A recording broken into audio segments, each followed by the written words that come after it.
All right, welcome everybody. I hope everybody's doing well. I know it's a holiday weekend, so I appreciate you guys showing up. It's going to be an exciting day today, and it's going to be well worth your time.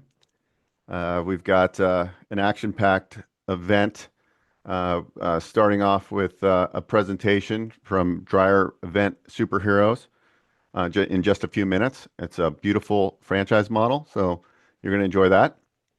And then we're going to deep dive on a tax strategy and asset protection with Preston from Anderson Advisors.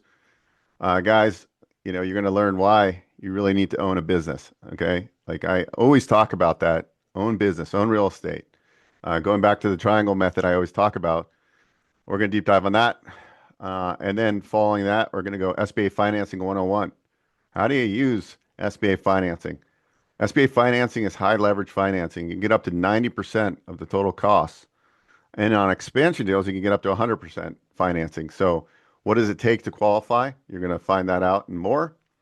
And then after that, we have James from uh, Daycation for Seniors coming up after that. He's going to present his wonderful business model to everybody here. And then we go into franchise speed rounds. So, it's going to be action packed. I appreciate everybody joining us. Our next event is in May. I can't think of the date right now, but it's all franchising event. It's called Fran Summit. So you're gonna definitely want to mark that on your calendar. You guys feel free to put in the Q&A any questions you have as the speakers are presenting. And yeah, if you're interested in learning more about Dryer Event Superheroes, we have a form you can fill out. We'll make sure it's available in your market, and we'll get you set up and to learn more about the brands as Alex and James present today. And then we go into the franchise speed rounds, and I'm actually going to go through a couple different business models there as well.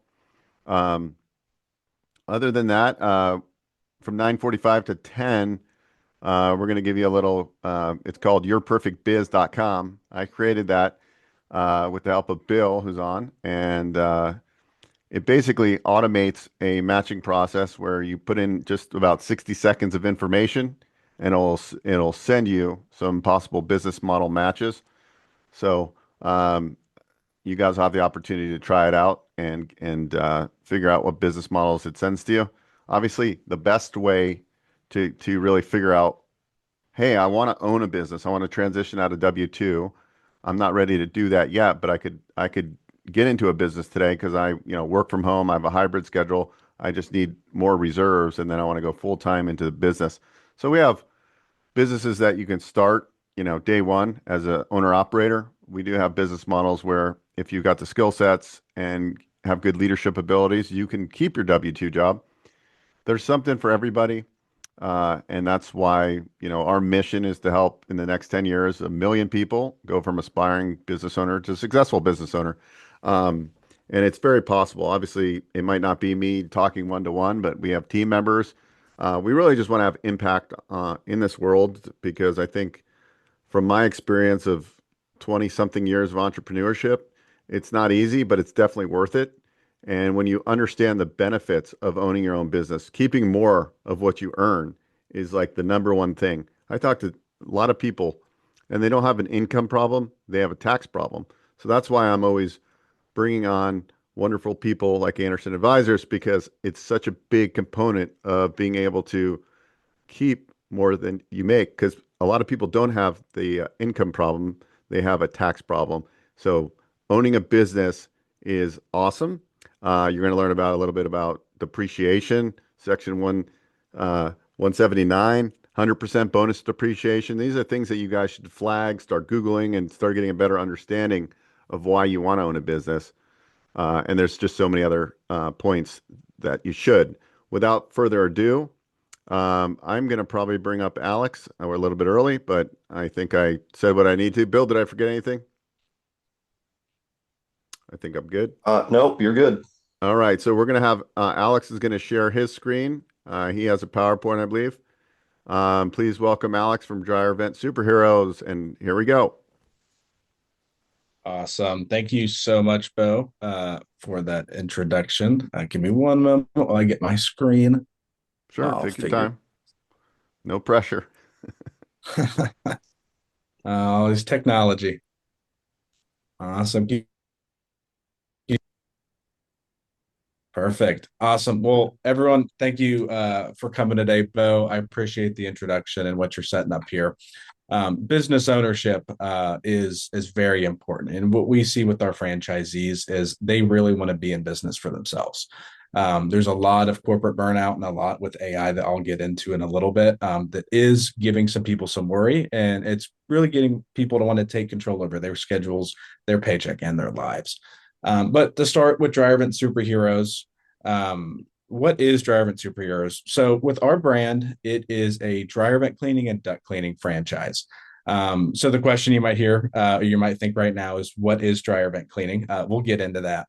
But it is a very good entry level and scalable business. We have 74 units and 36 owners across the nation right now. Like Bo talked about, we always like to utilize SBA funding as well. It is a wonderful opportunity to get your business started. And lastly, we have a top rated franchise culture that's done through a third party, an independent organization called Franchise Business Review. And we are rated the top 200 franchise cultures in the nation. But to start with dryer vent cleaning, why dryer vent cleaning specifically? Um, right now, it is a very, I would say, underutilized industry. In the world and in America, there's 90 million dryers, and only 5% or less are serviced each year. And that represents a wonderful opportunity. That number is growing. If any of you out there have had a D80 or a D90 code on your dryer, it needs a dryer vent cleaning. All of the new dryers coming out, they're all having those codes now, and they're very sensitive as well. But it's really to help people and protect their homes. Dryer vent cleaning is one of the biggest house fire causers in the nation. It's the third, represents about 17,000 fires a year. The next reason that dryer vent cleaning is a really wonderful opportunity is the resistance to AI. And we've had a couple of franchisees, even in the past months, that have come in that has been their main reason for going into the home services industry. Um, AI can't fix your toilet, it can't clean your dryer vent, it can't mow your lawn.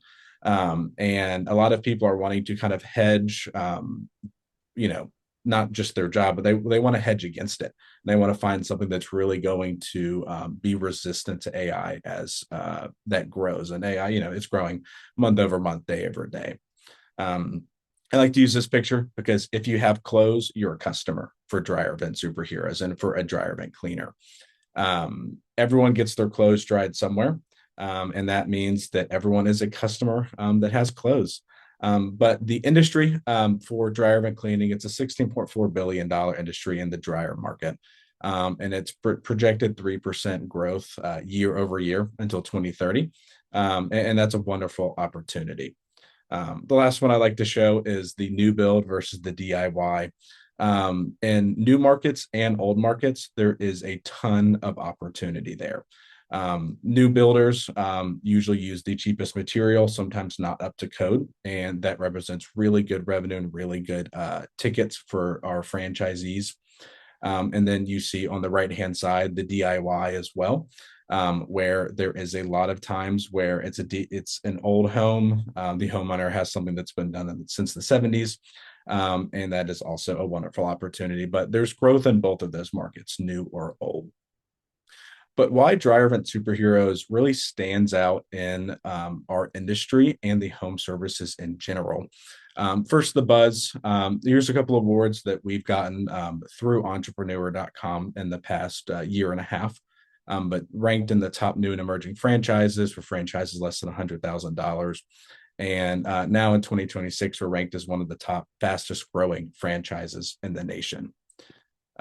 Next is the top 200 franchise award, and that's done through Franchise Business Review, where they poll franchisees anonymously, and we are one of the top 200 in the nation for that. Next, just kind of like Bo said, if you're curious about where we have some open territories, we're still pretty open across the nation. Here's a couple of the target areas that we're really focusing on. But we do small territories, large territories. We can help find something that fits for you. As far as the model goes and how we have it, we have technicians. So we like our owners and our franchisees to start with technicians. Typically, they're paid up to, I would say, 25% of the ticket per job, and they have the HVAC experience. And that part's going to be really crucial because that's going to let the owners take more time to work on business development, and really working on the business and not in the business. We say that franchisee time and owner time is the most valuable part of the business. They drive the truck and they take it home, so you don't need an office. This is a mobile home based business, which really cuts down on that expense. They have excellent customer service skills. If you go look at any of our locations around the nation, you're going to see the technicians named in all the reviews. And that is part of our SOP, and that is one of the most important parts of our SOP as well. I can't see everyone, but I'd always ask for a raise of hands. But who's been screwed by a contractor before? And I think just about everyone's hands raise when that happens. But the bar for good customer service in the home industry is at an all-time low. There's people that won't show up. There's people that'll do a bad job and try to get as much money out of the customer. And we really stand apart in the industry and the home service industry as a whole for you to make a consistent experience and a good experience every time. They're comfortable with technology and they can upgrade and educate customers as well. Everything that we offer is going to make homes safer. That I think is one of my favorite parts of the business as a whole. Nothing we offer is just to, try to get a better ticket. It's all going to go in protecting people's homes and giving people that peace of mind. Right. And just touch a little bit about training as well. One of the good things with dryer vent cleaning as a whole is that there's no prior experience that's really needed. A lot of times it's going to be a little bit of a rinse and repeat process, but there's also no licensing for it as well. Um, we do 60 days of onboarding. We do 2 weeks of virtual training and 1 week of in-person training. That is all to get you set up for success and get you running right out of the gate. We have a jumpstart period as well, which I'd be happy to talk about either on a Q&A or later, where it's a weekly meeting where we help you guys get ramped up quick and get to your goals as quick as possible. We have on-the-job support, advanced training, peer performance coaching groups, and we have our annual national conference as well. And yeah, that was my part of the presentation. I have my QR code there if you want to grab at least some of my contact information if you have anything after. But yeah, I'd love to see if anyone has any questions. All right. Hey, Alex, thanks so much. Talk to us about some of your owners, like their backgrounds. I think that'll be interesting. Yeah, we have a lot of different people in our franchise. I think a couple of the interesting ones. Someone was a video game designer before, and he actually came through layoffs. We have one who owns a very high, very popular branding and apparel company as well. Only have a few that came from the HVAC industry, which is kind of where most people think that this type of franchise lies. But that really speaks to the no experience. A lot of people from tech as well. It's people really just wanting something different and something that they can really work on, and I would say be proud of. We really pride ourselves on being transparent and giving customers a good experience every time. Very cool. Can you talk about home run franchises, the parent company? Can you explain how some brands have, they're not just by themselves, they have other platform franchises and tell us about the founder, a little bit more about that and your other brands that you have under your umbrella.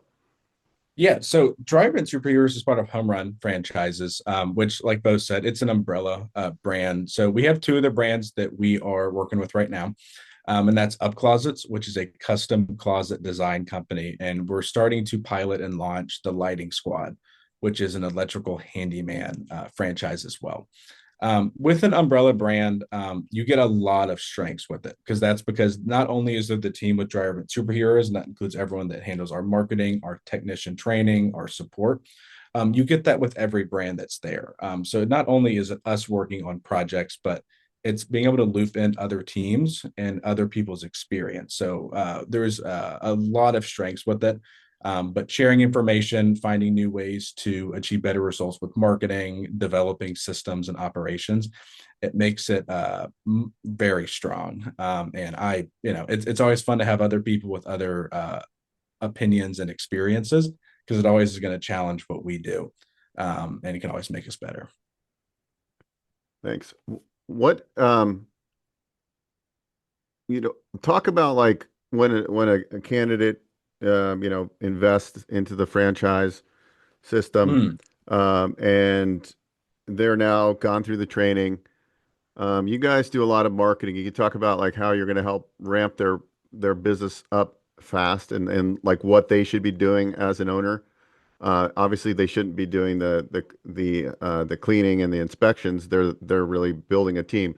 Also, talk about how many employees you start with, and then how you ramp up, and when do you buy a second van, et cetera, things like that.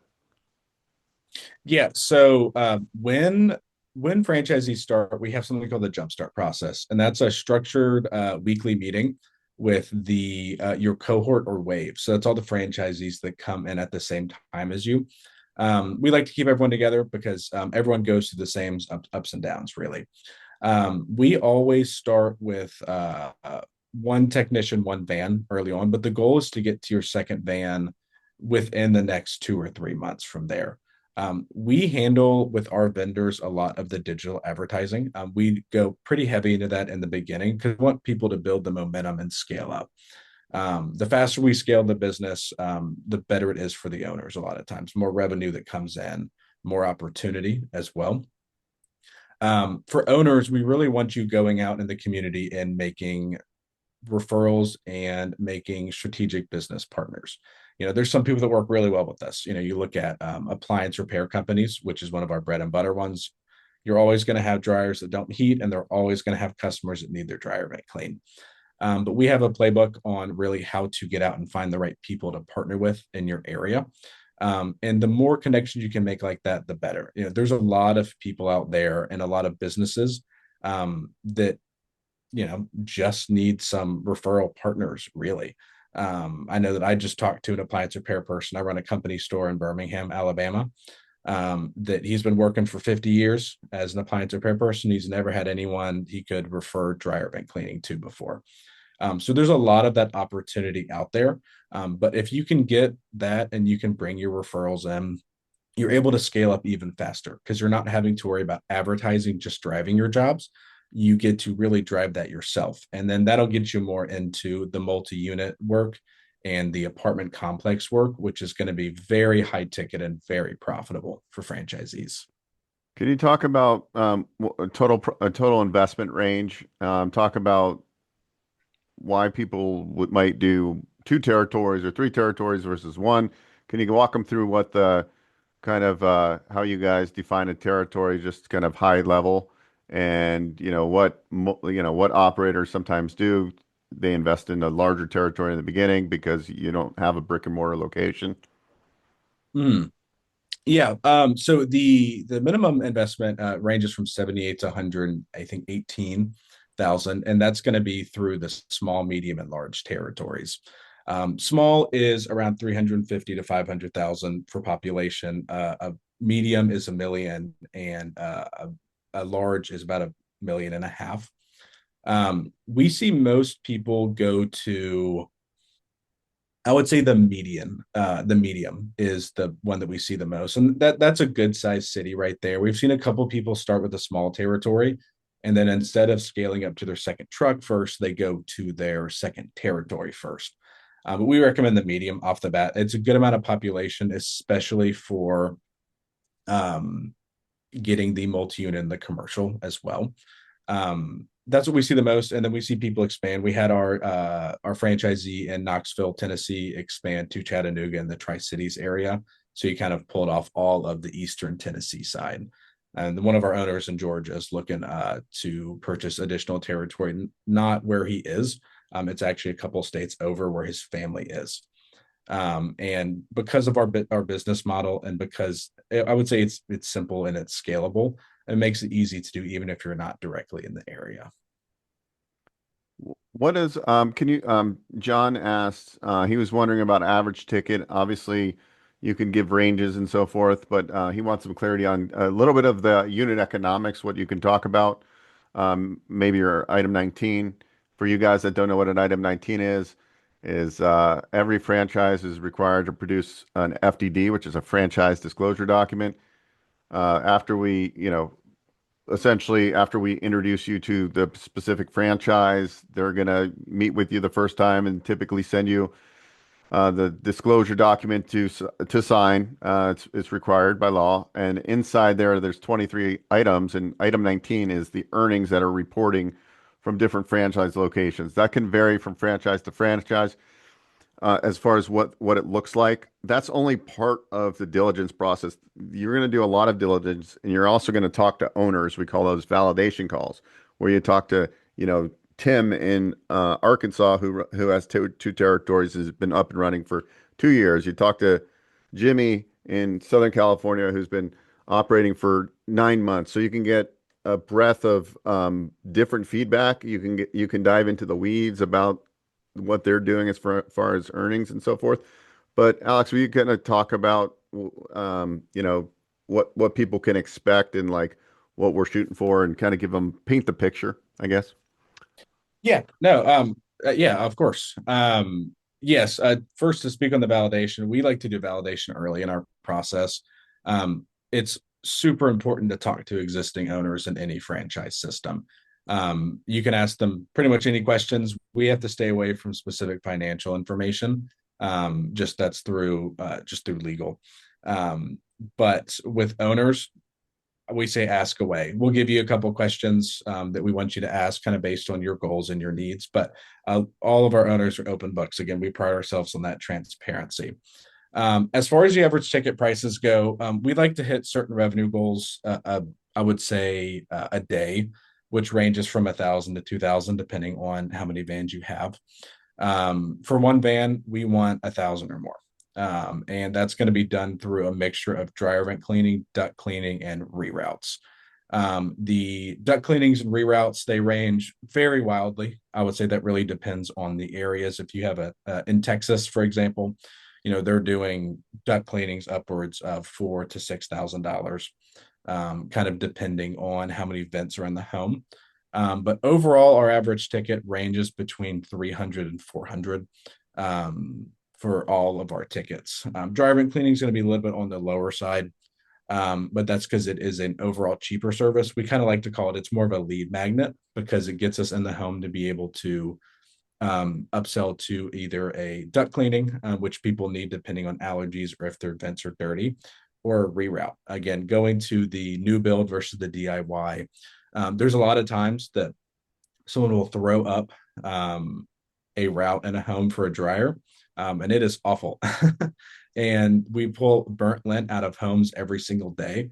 I know that our franchisee in Huntsville, D.R. Horton, built a huge subdivision there, and they had burnt lint within all their dryers within 3 years. So that for him is a good ticket, and it's repeatable because he can do it in every home in that area.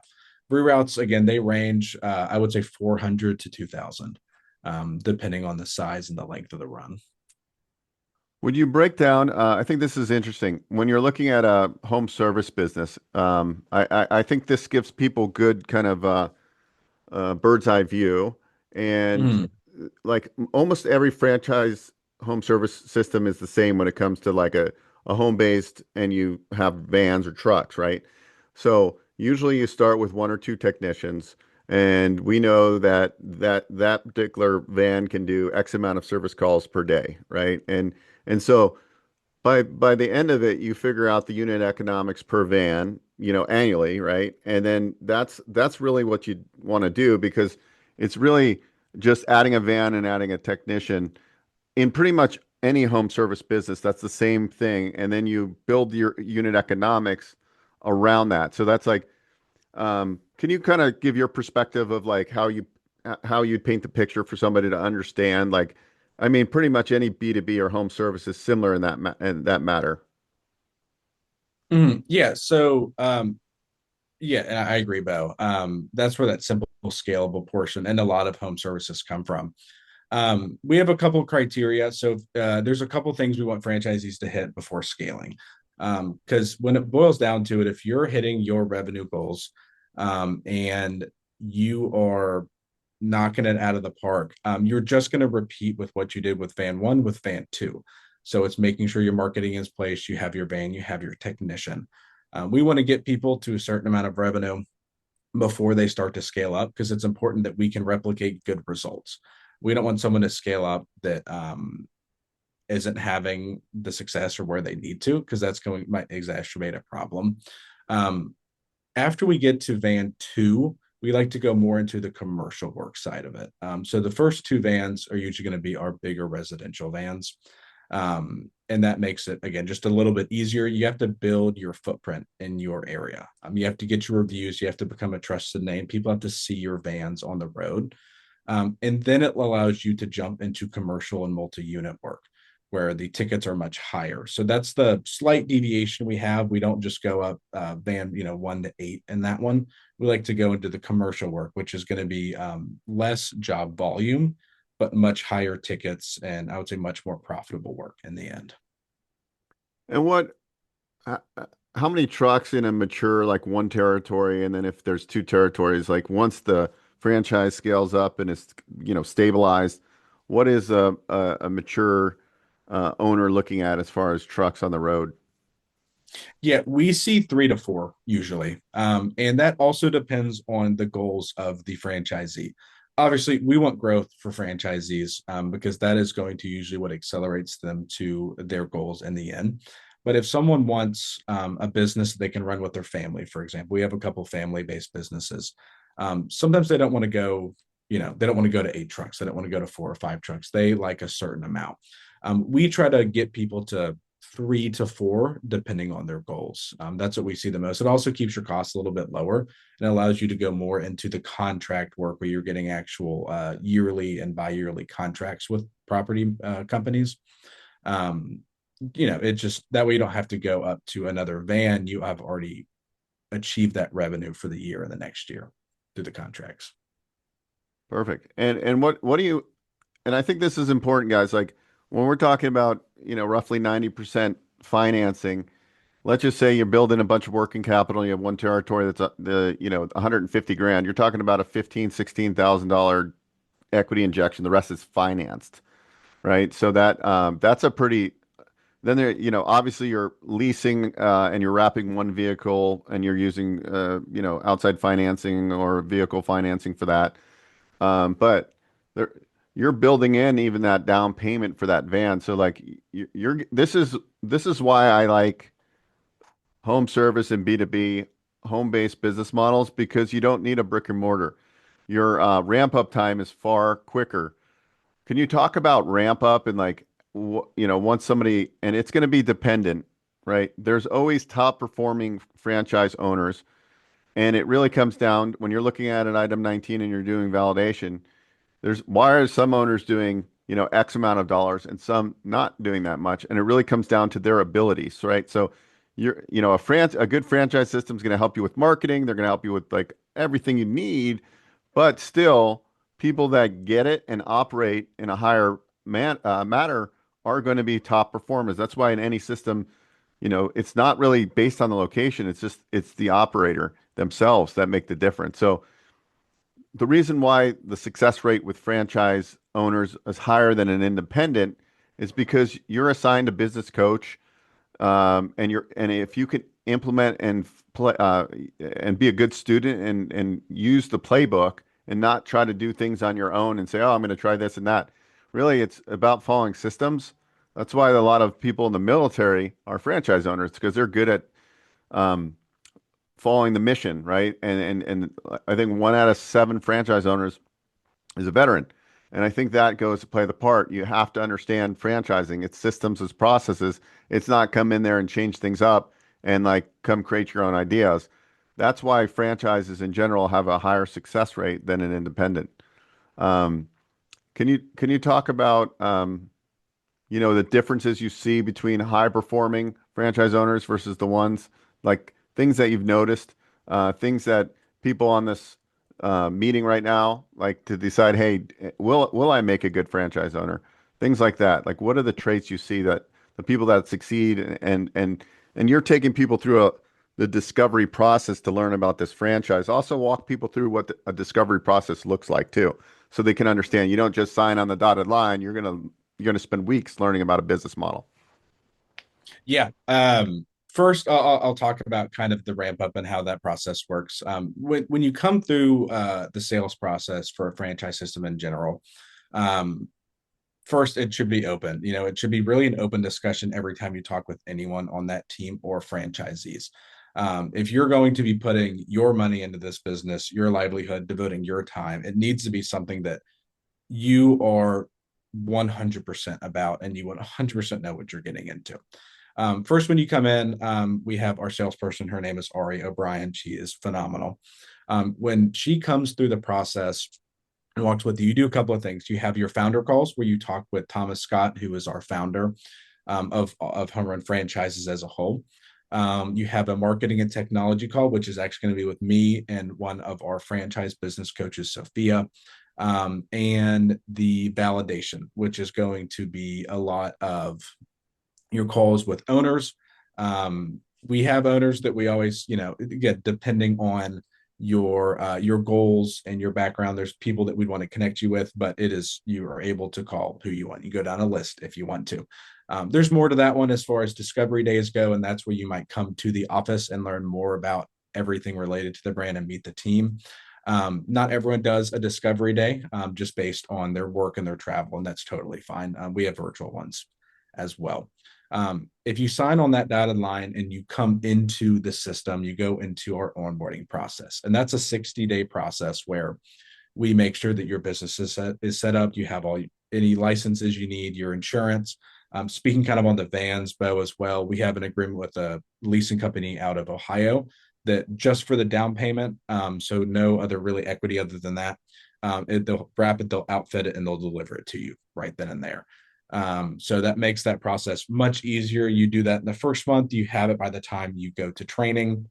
You come to in-person training and you can launch your business the next week. It is 60 days is not a long period of time, but we want that momentum. That's why we have our jumpstart process and our marketing systems and software like we have them. We want that momentum to grow and grow fast. Because if you can keep people up and you can get your second BAM, quick, that is the goal. I know Doug in the Q&A, he mentioned the target for the second van. Our last wave, let's say wave 9, so they came through at the beginning of the year. 4 out of 5 are getting theirs in their second month. So that is kind of the goal. We want you to get the first or the second van within the first 4 months. But we're seeing that be a little bit quicker every time we've seen people go through training, which has been really nice. Yeah, the down payments, it's a little bit more than 10% essentially. We look at the total project cost, which is franchise fee, working capital, all the startup costs, employee salary for the first few months. That's your total project cost. So let's say it's 150,000. You're generally going to come up with 15 to 16,000 for your down payment, 17,000 give or take. And then you're going into an SBA 7A loan, which is a 10-year term based on Wall Street Journal Prime, plus a margin of 3. So your current rate is 9.75. It adjusts quarterly. There's no prepayment penalty, and it's a fairly streamlined process. So that's the power of combining a franchise with SBA financing. It's easier to get high leverage financing with a franchise startup versus, hey, I'm going to bootstrap a business and try to get SBA financing. We do it all the time, but it's definitely 3, 4 times harder than a proven franchise system to finance, right? And then you can have multiple SBA loans. Usually, after about a year of operating one business model and having 1 year of solid financials, we can help people get you know additional loans. You can have up to 5 million aggregate SBA financing. So there's lots of avenues to go. But anyways, guys, I know Alex has to go soon. I appreciate you coming on an Easter weekend. And when I planned it, I totally forgot it was Easter weekend. But I'm glad everybody showed up because I think people know that AI is coming.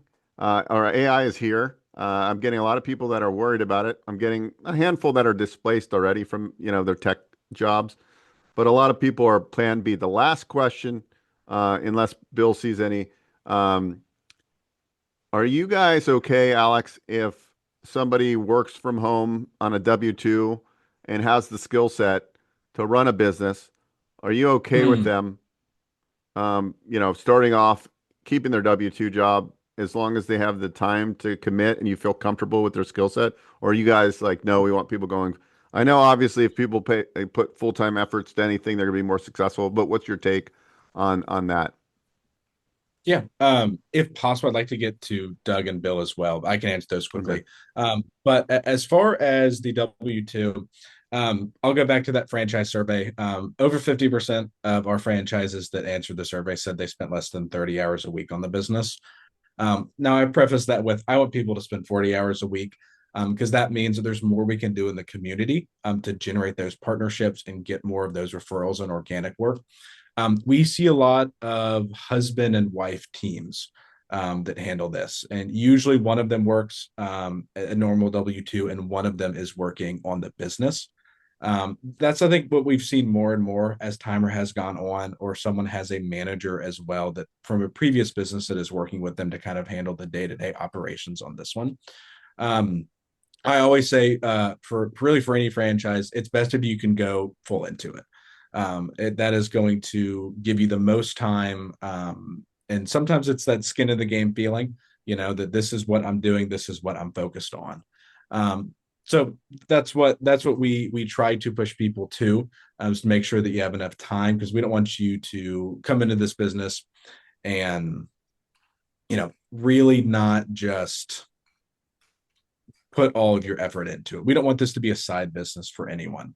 You have a technician, you have a van, you have your monthly fixed costs. Those aren't going to go away if you do part time, if you spend a little bit of your time on it. So we want it to be run as a full time. Bill, discounts for veteran. Yes, I don't know the percentage off the top of my head, but we do have a discount for veterans. Um, for Doug, for HELOC, it just depends how much you're willing really to put into it. We like SBA because it's just 12% down and you're not using the equity in your home or other property. And Yeah. first time joining Measure Success. Well, we have vendors that run ads for you. So all of us really come from marketing backgrounds because marketing is home services. If you're not visible, you're not going to have the jobs. So we always run ads early on. We have an initial marketing fund as well, that's going to help get you jump started with a lot of that. But as far as success goes without ads, it's that organic work. We've seen people have to spend way less than others because they had the organic work and they made those connections. One of our franchisees in the Northeast got connected with an HVAC company that has a whole list of duct cleaning customers. They just don't want to service, essentially. So that list got passed over to him, and now he has way more work because he was able to make that connection through a networking group. Excellent. Well, thank you so much, Alex. Appreciate it. We have a form for it, which Bill will put in. We can actually check your zip code and make sure it's available in Alex's system. So go ahead and you feel free to do that. But thank you, Alex. It was a really good presentation. Appreciate you joining us over the weekend. And have a good Easter. And I will see you soon. Maybe in Vegas Of again course, next thank you, year. everyone. Yeah. All right. Thank you, everyone. I love the questions, and hopefully, if you have any questions, please reach out. Thank you. Thanks so much. All right, guys. All right. Bye. So we've got about 15 minutes. I would like all of you to test out our creation. It's going to take you about 70 seconds to complete. Now, maybe about a minute. It'll actually match you with possible business models. As we're doing that, I want to go over some additional things. Feel free to take this as I'm talking. Feel free to get up and go to the bathroom real quick before we have Preston come up. But yeah, this is a really fast, and it will email you probably within 5 minutes if the technology is working correctly, and you'll get a wonderful PDF with some business models on it. I want to talk about the franchise industry real quick here. I had put some notes together, and I think this is pretty interesting. So go ahead and go to yourperfectbiz.com and take that. That'll also give you the option to schedule a call with me. And let me talk about what our team can help you with. Well, one is we can help you with the financing. I like to say we help you find them and we help you fund them. Um, Really, for the franchise discovery process, here's what I think works well. Um, you have to look at a handful of business models that might be a good fit for you. We have to, first see if it's available in your market. So what myself and my team do, I think RJ's on the call, we work hand in hand together, is we help people kind of understand what business models might be a good fit for them based on a lot of different things, their lifestyle, their capital requirements. Um, are they keeping the W-2 job, their current background? Some people have tax problems. They want to buy businesses with more machinery for the write-offs. So we meet with you and we go over all of that stuff. So once you complete your perfect biz, it does give you an option to book a call. I strongly recommend getting on and talking with myself. Um, and myself, RJ, we're business owners. We've done a lot in real estate. We've owned several businesses. We just actually acquired a franchise resale. There are franchise resale opportunities as well. So that's somebody wants to sell. There's a lot of baby boomers right now. They've been operating the franchise for 5 or 10 years. They're getting of age and they want to sell. There's also people that got into business that probably shouldn't have got into business. So there are sometimes some opportunities in the resale space. So what we do is we put together a search for you and we match you with 7 to 10 um, business models. Uh, yeah, the form is probably in the Q&A. Somebody put it in the chat. We'll put a link for Your Perfect Biz in there, yourperfectbiz.com. And also there's a form if you're interested in dryer vent superheroes or any of the other brands we present today, you can fill out that form. Our team will actually check to make sure that it's available in your market. And then Your Perfect Biz, that will match you with some franchises. Now that's really that's really high level. We like to get in the weeds a little bit. We actually give you another assessment, which is like kind of Clifton Strength meets DISC specific to franchising. Once we start working with you, that helps us match on the back end of different business models because it's really it's not like there's no like pure science of like what the perfect business model is, but we like to take people through so they can understand lots of business models. And I always tell people the same thing. It's a process. We want you to discover a lot, understand how business models operate, understand the marketing components of these different business models, understanding what it really takes to operate that business. And then we hold your hand and give you information on how to do your validation calls. What is a validation call? Getting lined up with the right firm to get your, bookkeeping and Anderson's here today, so they're going to talk about that. But setting up the right business entity. These are all people we have in our corners to help us. And then, at the end, we also always recommend you have your franchise attorney. We have a franchise attorney review your franchise agreement. So we have resources to help you get through that. We don't charge you fees to do this work. We actually get paid a referral fee if we place you into a business. But here's what I tell everybody. Look, you should be looking at business acquisitions. You should be looking at franchise resales. You should be looking at franchise startups. And you should just start building a buy box of what really makes sense for you. And that's what our team does. We take you through that whole discovery process. So I think it's very valuable. If you have good credit, if you have the ability to come up with a down payment and you're ready to, get your feet in the game to see if business ownership is right for you, our team can definitely help you. We've helped lots and lots of people. But let me dive into this real quick. Where is that note I had? Give me 1 second, guys. Let's see here. All right, here it is. All right. So I was just at the International Franchise Association event, and they put out a publication. And this is pretty interesting.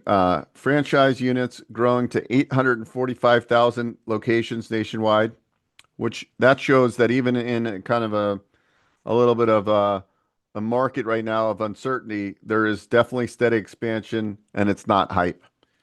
Nearly 8.9 million jobs supported, uh, over 920 billion in economic output. That's pretty huge, right? This contributes 558 billion to the GDP, which I believe is a little bit over 3% of the whole entire US economy. So that is definitely some serious economic weight. Franchises outperform independents. Why? We talked about systems, scale, and support, uh, proven business models, etc. Markets that are growing the strongest right now: Southeast, Southwest, Texas, Florida, Arizona, Georgia, North Carolina. Follow the population. That's going to lead to opportunity. But the nice thing about franchising is every market needs their dryer vents cleaned. You know, what are these recession? Every home needs their home cleaned, right? Like, what are the business models that are a need, not just a want? And those aren't going to be taken away anytime soon by AI. Service-based franchises leading growth, and like I just talked about, that's needs-based businesses. They're outperforming most other sectors. AI is becoming embedded, better marketing, staffing, and operational efficiency. So the franchise and business models that are implementing AI into their business are going to win, right? The lead generation component of it. There's a lot of companies that have AI callers setting booking appointments, um, not missing calls anymore because you don't actually need a physical person. Things like that. Private equity and capital, it's flowing in a massive way. It looks like at these events, I'm seeing more and more private equity. So it seems to be smart money is doubling down on franchising. And there's a shift to multi-unit ownership. The real wealth is built by scaling, not owning just one unit, right? Because we're going to go back to unit economics. Everything is unit economics. When you look at a home service and you go, okay, this van can do, average ticket price of this, how many jobs per day, truck time or two, right? We're building out what it is. When you start getting ready to apply for an SBA loan, we give you a projections template. And a lot of people miss this and they just want somebody else to fill it out for them. That's the wrong idea. You want to fill the projections template out. You want to understand your monthly expenses. You want to understand your average ticket, any recurring revenue component of the business. Don't don't just pay somebody to do it, right? You want to actually know your numbers going in. You want to take the time to validate. You want to talk to as many franchise owners as you can. That's really the way you figure out if that business model is right for you or not. You got to take it seriously. And I do think you need to look at we typically when we build out your buyer thesis, we're usually going to show you anywhere from 6 to 10 different business models, and we want you to talk to at least three of them because that one you like the least, once you really understand that, like, hey, this business is picking up pet waste, like that, nobody wants to own that business in theory, right? But when you look at the unit economics of this particular franchise, that might be more appealing to you because you're not the technician going out there and collecting poop. So we want to kind of put your in the right train of thought to understand like, yeah, owning a cleaning company is not sexy, but creating a creating a seven-figure revenue, top line revenue in a business, that is a little bit sexy, right? So don't think about, don't shut your mind. I see a lot of people saying they'll look at something, now I'm not interested in that. Get to know what you do as the owner of the business. That I think is the most important thing. Get to know what you do as the owner of the business. We also do a lot of vending. So even if you're keeping your W-2, we have vending models. They're actually not franchises, it's business opportunities. There's a lot of similarities in the brands we work with, meaning they take you through training, they supply a coach for the life of your business. They want you to grow. They're just a business opportunity, not a franchise. I call that a gateway business because you spend about 1 hour per week per machine. These business models are SBA financeable, so we can finance up to 90% of the total costs, including building and working capital. So there's a lot of exciting things there. Um, we're going to get started with Preston in about 3 or 4 minutes. If he's ready now, we can almost probably get him queued up. But we're a little bit early, but we'll see if he's Got to turn my camera back on. Hold on, Oh, give there me. we go. Wait, So, there it is. Yeah. I don't know if Bill, if you don't mind pulling down your share, and we're going to go into Preston. Let me do your introduction if you don't mind. All right, we got Preston Knight. Okay, he's a senior attorney. Preston is a seasoned attorney with strong background in litigation, having worked for the Securities and Exchange Commission. Good thing we didn't make any earnings claims because that's what he used to do. He used to find people like me. No, I'm just kidding. Um, and then, he joined Anderson Advisors as a senior attorney. He's What I like about your background is you're not just an attorney, you're an entrepreneur. He's an investor in multiple businesses, including franchises, um, real estate, and cryptocurrency. You understand firsthand. So you're not just practicing what you don't, you're not just preaching what you don't practice. So that's another great thing because before you guys came on the call today, we were talking about why business ownership is really, I believe, one of the most important aspects because I see so many people getting it wrong. They're trying to increase their W-2 wages and not realizing that there's maybe a better way. Even if you're a high paid W-2, you should own a side hustle or a business, and there's a lot of reasons for that. I believe it's if you look at the wealth, I call it the wealth triangle. Yeah, on the top of it, you'll like this, Preston. I call it tax strategy, right? You gotta have tax strategy. On the bottom left side is own an operating business, and the other side of the triangle is own real estate. Like if you do those things, you will probably get wealthy. Like that's like there's no secret to it. So I call it the triangle method. I want everybody to own a business, to own real estate, and to get somebody that can give them good tax strategy so they save a bunch because that gives them more to the bottom line, and that's what everybody's trying to do. It doesn't matter. I see all these people talking about their top line, but it's really what you keep at the end of the day. You can make all the money in the world, but if your net margin's 2%, then that's not really doing any benefit other than you can brag to people that your business does 5 million in revenue. So, Preston, I will let you take over. I really appreciate you joining us. And guys, get your notebooks out, take notes, ask questions in the Q&A. And thank you so much. Yeah, thanks, Bo. I'm happy to be here. And as Bo said, I do all of the things that we teach about. And I think that's an important part of it is to make sure that you're getting information from somebody who is doing what you're doing instead of somebody just that read a book about what you're doing. So I do own actually two different franchises. And one of the great things I love about franchising is it's a bus. You just get in the driver's seat. You don't have to re-engineer the bus. You just keep going, right? So, my wife and I own a multiple location. We just expanded about a year and a half ago to a second location in a different state, and it does make a big difference. But that's not what we're here to talk about today. I just wanted to give my 2 cents on that topic. It really is great. So, and we own a home service cleaning business that is a seven-figure. I think Bo was talking about me when he was doing that little intro there. So, but yeah, it really does make a difference. My wife runs that where I am here doing my W-2 job. And before I jump into the presentation, I just want to give you a little anecdote about what I do. So, as a senior attorney here at Anderson, this is my W-2 job. And my wife, she runs our business, and we actually have a second completely different franchise. So she runs both of those. And I have some colleagues that are also attorneys in the market, and I was chatting with them on April 14th last year. And April 14th is the saddest day of the year for me. I'm going to be honest, because that's when you make your little walk to the mailbox, the walk of shame with that check that you're taking to the IRS. And but I called one of my buddies who is also an attorney, and because they just practice law. We were talking about it, and we make about the same amount in W-2. And I asked him like, "Hey, what's your check?" And he told me, and I kind of giggled to myself.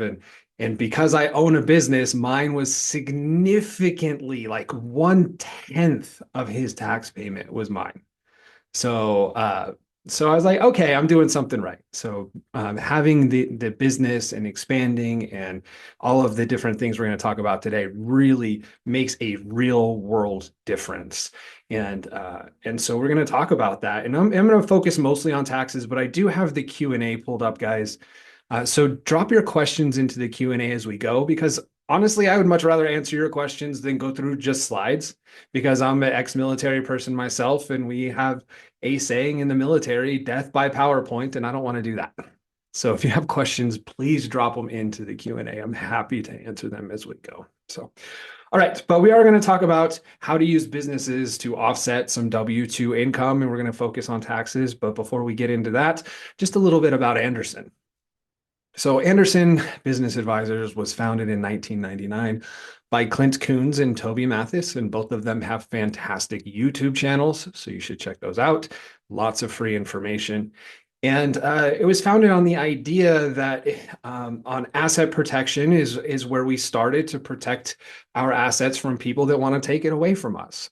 Because we live in this world nowadays that there's really two ways to get rich, or at least we're taught there's two ways.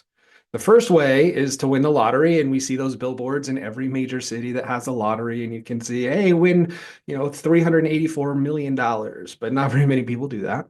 And the second way, there's also billboards for, and that's for you to sue someone and take what somebody else has built. And so those are the two main ways that we are trained every single day on how to get rich in the US. And so Anderson was founded to give us a little bit of a defense against, well, the second way, because, play the lottery if you want, but your chances are kind of low. So they built it in 1999, but then realized, hey, there is a big gaping hole, because a lot of people would come to us as attorneys and we would set up a structure for them and say, this is how you should run your business. And then they would go to their CPA, and their CPA would say, hey, that's silly. Why did you set it up that way? Your attorney doesn't know what they're talking about for tax purposes. So we realized that hey, you know what? Let's bring tax in-house. That way, everybody's working on the same page. Everybody understands the structures and how we're going to implement these strategies going forward. So since 1999, this actually number is a little bit outdated. We're over 18,000 clients that we have serviced in that time frame, and we're still growing, and we love what we do, and there is a real need for it, and that's why we're still around. And as a business owner myself, I started my business before I went to law school. I was in the military first. That's my first career. Going to law school, I used my GI Bill to do it. So before I finished law school, we started our business. And honestly, I didn't know what I was doing, because I was a law student and starting a business. And I didn't know what I didn't know. And I set everything up wrong. And that's one thing where a lot of beginning business owners cut costs on attorney's fees. Um, but you do it wrong, and then you have to deal with the consequences later. So I would highly recommend engaging legal services as you're starting your business. But what are we going to talk about today? Yeah, we're going to talk about how can we really reduce your tax burden, and how owning that business or real estate, which is also a business and you should treat it that way, but how we can use the tax code to reduce your W-2, or well, to reduce your offset your W-2 income, reduce your tax burden. Because really, when we think about it, individuals, our tax code is set up to really collect more from individuals than businesses. Because the tax code, and I'm going to go to my whiteboard, the tax code for individuals goes like this. We get to earn money. And like Bo said, hey, you know what? A lot of us want to increase this as much as we can and get that higher and higher and higher. And as you get higher and higher and higher, they take a bigger and bigger and bigger chunk. That's from 0 to 37% on the federal side. And if you're in California, you add state taxes. If you fall into this, you're paying 50%. You're working from January 1st to June 30th for the government. Half the year. That's a lot. So you earn, and then Uncle Sam gets his piece. And then we get to try to live off of whatever's left. But the corporate tax code is different. The corporate tax code, corporations earn, Then they spend. They spend as much as they can, and then they're taxed on whatever is left. So out of these two, which one? And I would like to see what you guys think in the chat, if you would. Which one out of those two do you think pays higher amount total tax to the government every single year?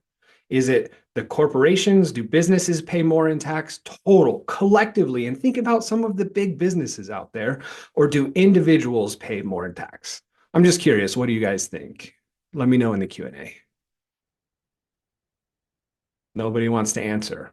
Well, I'll give you the answer. I'll give you a couple seconds longer. Individuals, Doug. Yeah, absolutely, Doug. You're completely right. And I'll show you a graphic here.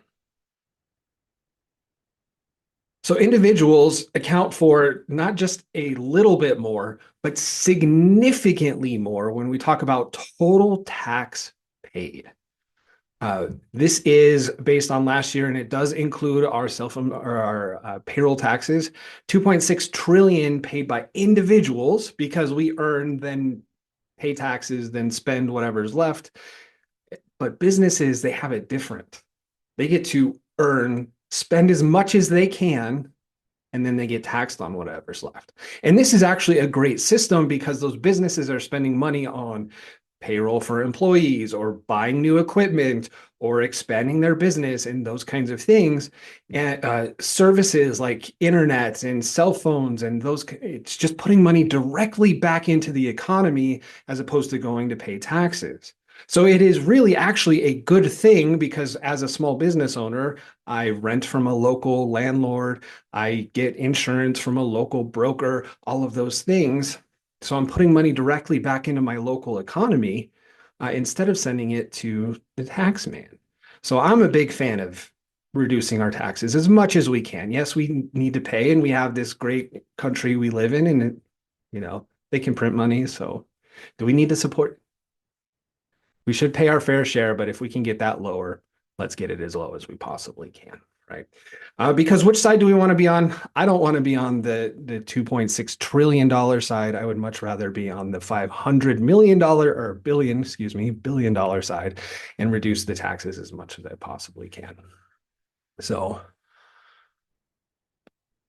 yeah, I mean, there is no optimization, Doug, for W-2. Really, if you think about it.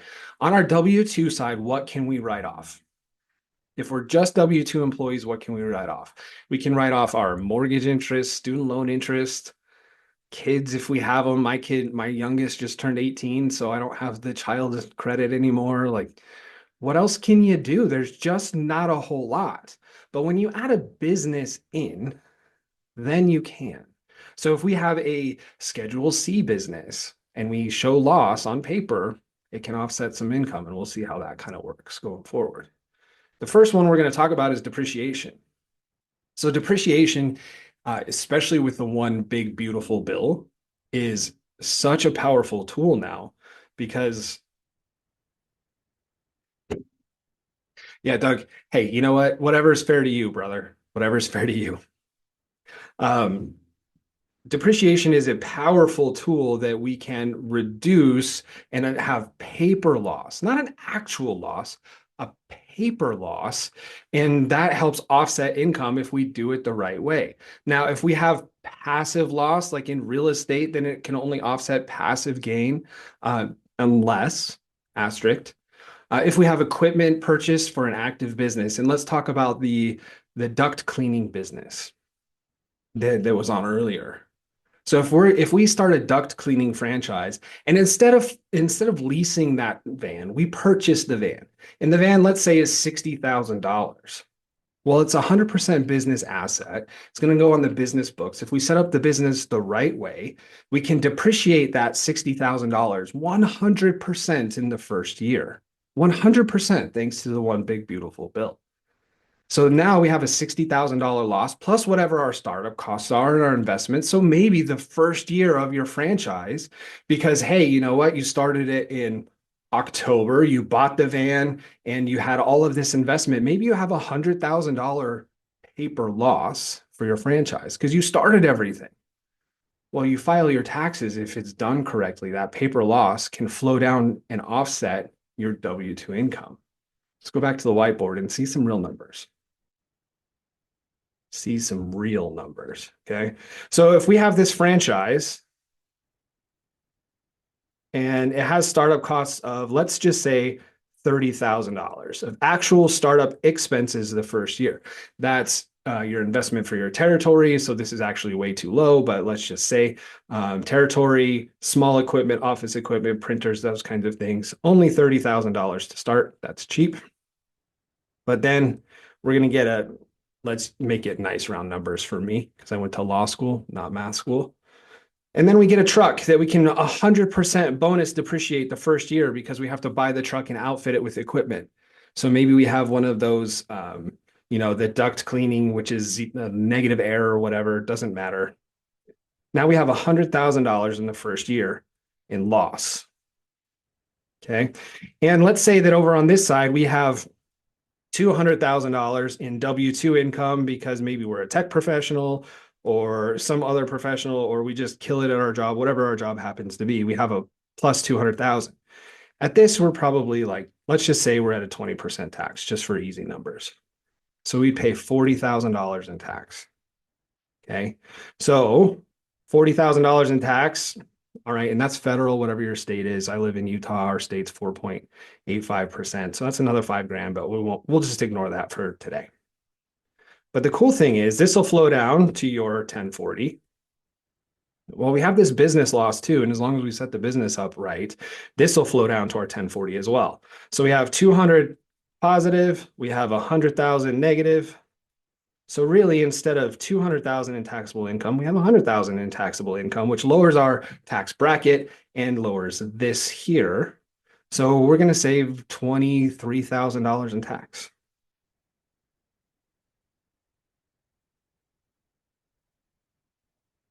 Now, Bo, what was the initial investment if we're financing for the Dryer vent. yeah. So you got the franchise fee, working capital. You're basically with working capital, everything. It's about 130 to 150,000 for one territory for dryer vent superheroes. Okay, our down payment's what? On an SBA loan, down payment is a little over 10%. So you need 15 grand down. That doesn't include that 150 grand we're talking about doesn't include buying the truck, but you want to what I try to do is finance 100% of the vehicle, right? So I'm going to go get 100% vehicle financing for that truck for 100 grand. So I'm not coming out of pocket for 100, but if I'm not a attorney or CPA, but it doesn't matter if I finance it or not. I can take that deduction with the Right. 100% bonus depreciation. Yep. Absolutely. You take Yeah. it the year you bought it. So if the whole startup cost I came out of my pocket, let's just say 18,000 is a down payment, the rest is financed 100%. Now I saved $23,000 in tax.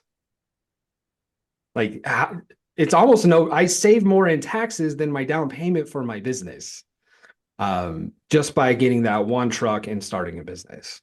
And it's really like this, and these are small numbers, my friends. Like these are very small numbers. It could be significantly more than that. I mean, what if this, instead of $100,000 in loss, we had 200,000 because, the van's 100 grand plus 100,000 in startup. I don't know. But that's the great thing about this is you can realize this tax savings very simply just by owning a business because it flows through as long as it's set up correctly.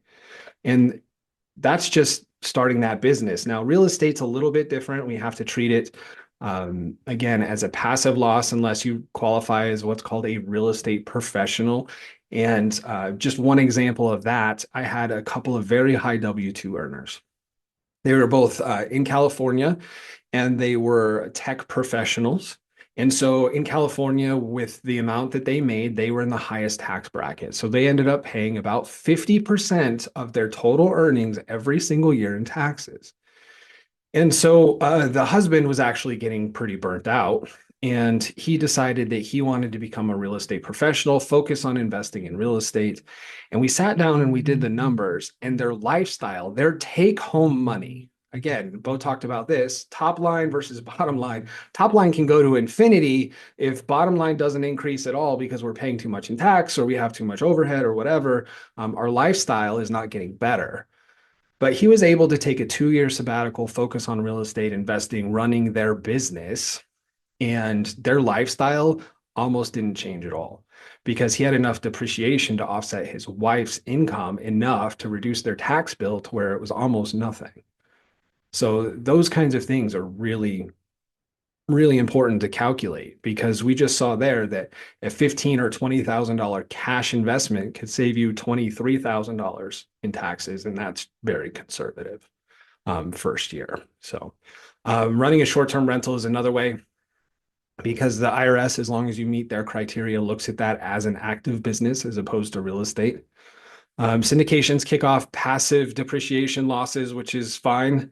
I'll give you an example out of my life. So I am a Bitcoin guy, and I bought a bunch of Bitcoin miners. They were very expensive. Bitcoin miners are very specialized computer equipment that sat on a shelf in Texas and I never saw once.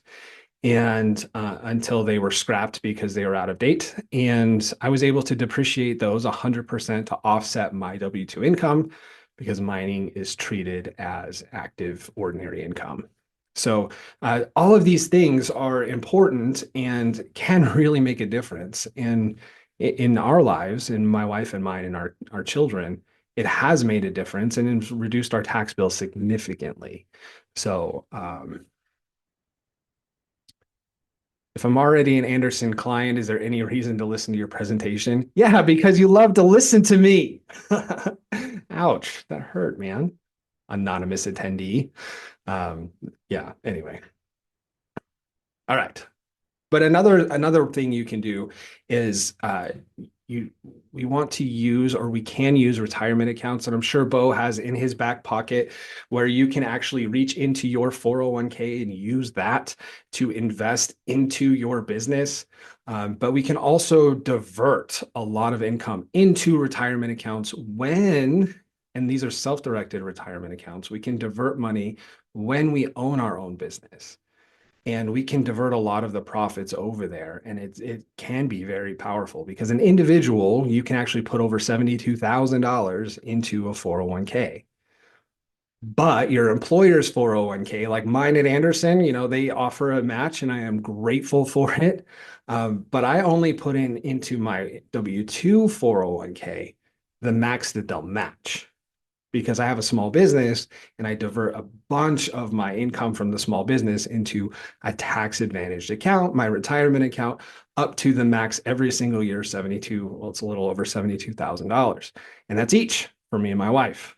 So if we can divert $140,000 into a retirement account that we're not paying taxes on now, then, hey, you know what? That saves us in our tax bracket about 30 grand in taxes just by diverting money over there. Now, the great thing about a solo 401k self-directed IRA is you have control and you can invest in all kinds of things.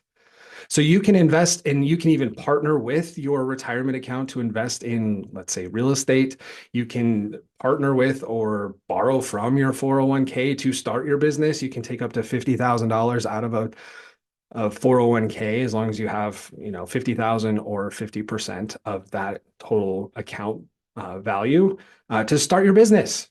So if you needed $19,000 or $20,000 to start your business, and we're going to let's use that dryer cleaning business again, you could borrow that from your 401k, pay yourself back interest, start the business, then depreciate all your assets, save $23,000 in tax, pay off the loan, and essentially you paid yourself back and you started the business for free. I mean, it really is powerful when you think about it, because you just borrow from yourself, pay yourself interest, and start a business for free. What? It's awesome. And then really the SBA has all of the risk because they're backing the loan. Preston, quick question. On a solo 401k, are you still capped at $50,000 that you can borrow against it? Yeah, the same rules apply for a solo to borrow. So it's 50% of the account value or $50,000, whichever is less. So if you have 23 grand in your 401k, you can only borrow, I should have picked an easier number, 11,500. So, but if you have 400,000, you can only borrow 50, but that's each. So if you are a husband and wife, then you can borrow 100 grand. Can you show us why doing that versus doing a Rob's rollover would be better for somebody for tax purposes not to do the Rob's rollover? So I like Rob's too, and that's really, it depends on individuals and what they're doing. But the nice thing about borrowing from your 401k instead of doing Rob's is you yourself are the owner of the company instead of the 401k. So you own the shares or you own the membership interest, and the 401k is not the owner. What because you have to be for a Rob's, you have to be a C corp, right? Right. Yep. So And for tax purposes, you can't pass through a C corp. yeah, the C corp is its own. So let me go over to the whiteboard. Can, but there's some advantages on the sales side of a C corp. Like if you own a business in a C corp, is there have it? I Yeah. I I get asked this a lot. Like what are the advantages? Um, but it seems like for tax purposes, borrowing against the 401k, the 50, and then use that as the equity injection versus doing a Rob's. Yeah. But I know there might be some 8 years later when I sell the business advantages for the Rob's, but I would love to get your take on it. I know many of the people out there are probably thinking the same thing. Yeah, for sure. So with Rob's, the big thing is with Rob's is a C corporation is not a pass-through entity. So when we looked up here about, hey, you know what, this depreciation, the offset is going to flow through. So this would be a partnership or even a disregarded entity. You could always make a change in tax election later. But if we started this as a partnership and that 100,000 flows through to my Schedule C, the loss flows through to my Schedule C as an ordinary business loss, then it can offset the W-2 income on this side. So it has to be a flow through for that to work. A C corporation is not a flow through. So any loss, any startup expenses, any loss is captured on the corporations and it's an 1120 tax return. So this one doesn't flow through. So it's not going to help us offset W-2 income. Whereas if you borrowed money from your 401k to start it up, then you can set it up as a disregarded entity, a partnership, an S corp, or a C corp, whatever's most advantageous. You're probably going to start in this area to get that pass through loss is if you lose money the first year, and that'll go on Schedule C, SCH, Schedule C on your tax return. And that's how we can offset the income. Now, you're absolutely right. If you set up a C corporation to start, and my family and I, we set up our second franchise specifically as a C corporation, not an LLC taxes C corporation, but a traditional Inc. on purpose. We didn't need the pass-through loss because we have plenty other places. But with the C corporation, there is what's called a qualified small business stock exclusion. And what that means is if you hold the business for more than 5 years, then you can sell the shares of the business. So I'm going to sell the whole business, the shares instead. I'm not selling the assets, I'm selling the shares. I can exclude up to $10 million of that sale from tax because I'm selling the shares. Qualified small business stock exclusion. And so that's why a corporation is something that, hey, maybe we should have a conversation to see what are your plans. If your plans are to hold this forever and never sell, then okay, C corporation's probably not the way to go. But if your plan is to grow it as fast as you can, hold it for 5 to 7 years, and then sell it, then hey, you know what? Let's look at this C corporation because excluding up to $10 million from tax, I mean, most small businesses sell for less than that, right? I mean, they do. Most of them do. I have a really good friend. They've owned their car washes for 27 years and they're selling them for about 7 million. So if they would have thought, hey, someday we're going to sell it, they could have excluded the entire sales price from tax and never paid tax on it. They did a lot of things wrong. Over 27 years, they were set up completely wrong. But yeah, so that's really the big one. There's also what's called 1244 stock loss rule. So if you start a business and you treat it as a side hustle instead of a business, as a hobby instead of a business, and or you have to pivot because something happens in your life. If you set it up as a C corporation, a traditional Inc., and you have to close it down, this 1244 stock loss will actually let you offset ordinary income of $50,000. You can take $50,000 a year in loss. And if you don't set it up this way, you're limited to $3,000 a year in loss until you use up all your loss. So there's a couple of reasons you might consider it, and it just depends on the business. If it's super risky, the 1244 stock loss is important. If you're going into a franchise, it's just an important discussion to have. What is your exit strategy? Because I think a lot of business owners don't think about their exit at the beginning, and they should. Yeah, that's interesting. That gave me some clarity on the C Corp. So, like a tech company that's got really good idea and they think they're going to sell it in 2 years, they're even if they need some tax write-off, they'd rather do the C Corp because up to 10 million, And and that's they per investor. And that's why, like angel investing. So these angel investors, as long as it's part of the initial issuance of shares, then they get the initial shares and they can up to 10 million. So if you and I invested in the same business, then I could exclude 10 million of my shares and you could exclude 10 million of yours and not pay tax. and there's no so I could if I set it up that way and I could just liquid and I let's just say it was $5 million gain, I pay no tax on that. Yeah, I mean, so there's a 5-year holding period. There's a Yeah. size restriction. So there's a couple of things. Yeah. There's a couple of markets that don't work. Like you can't be in like banking and those kinds of things. But yeah, so it really is a powerful tool to reduce your taxes as the owner. So if you're the initial shareholder of all the shares, hey, you know what? Sell your business, and they actually just changed the law. So it used to be you had to wait 5 years to get that 10 million. And now if you hold it 3 years, you get half, so up to 5 million.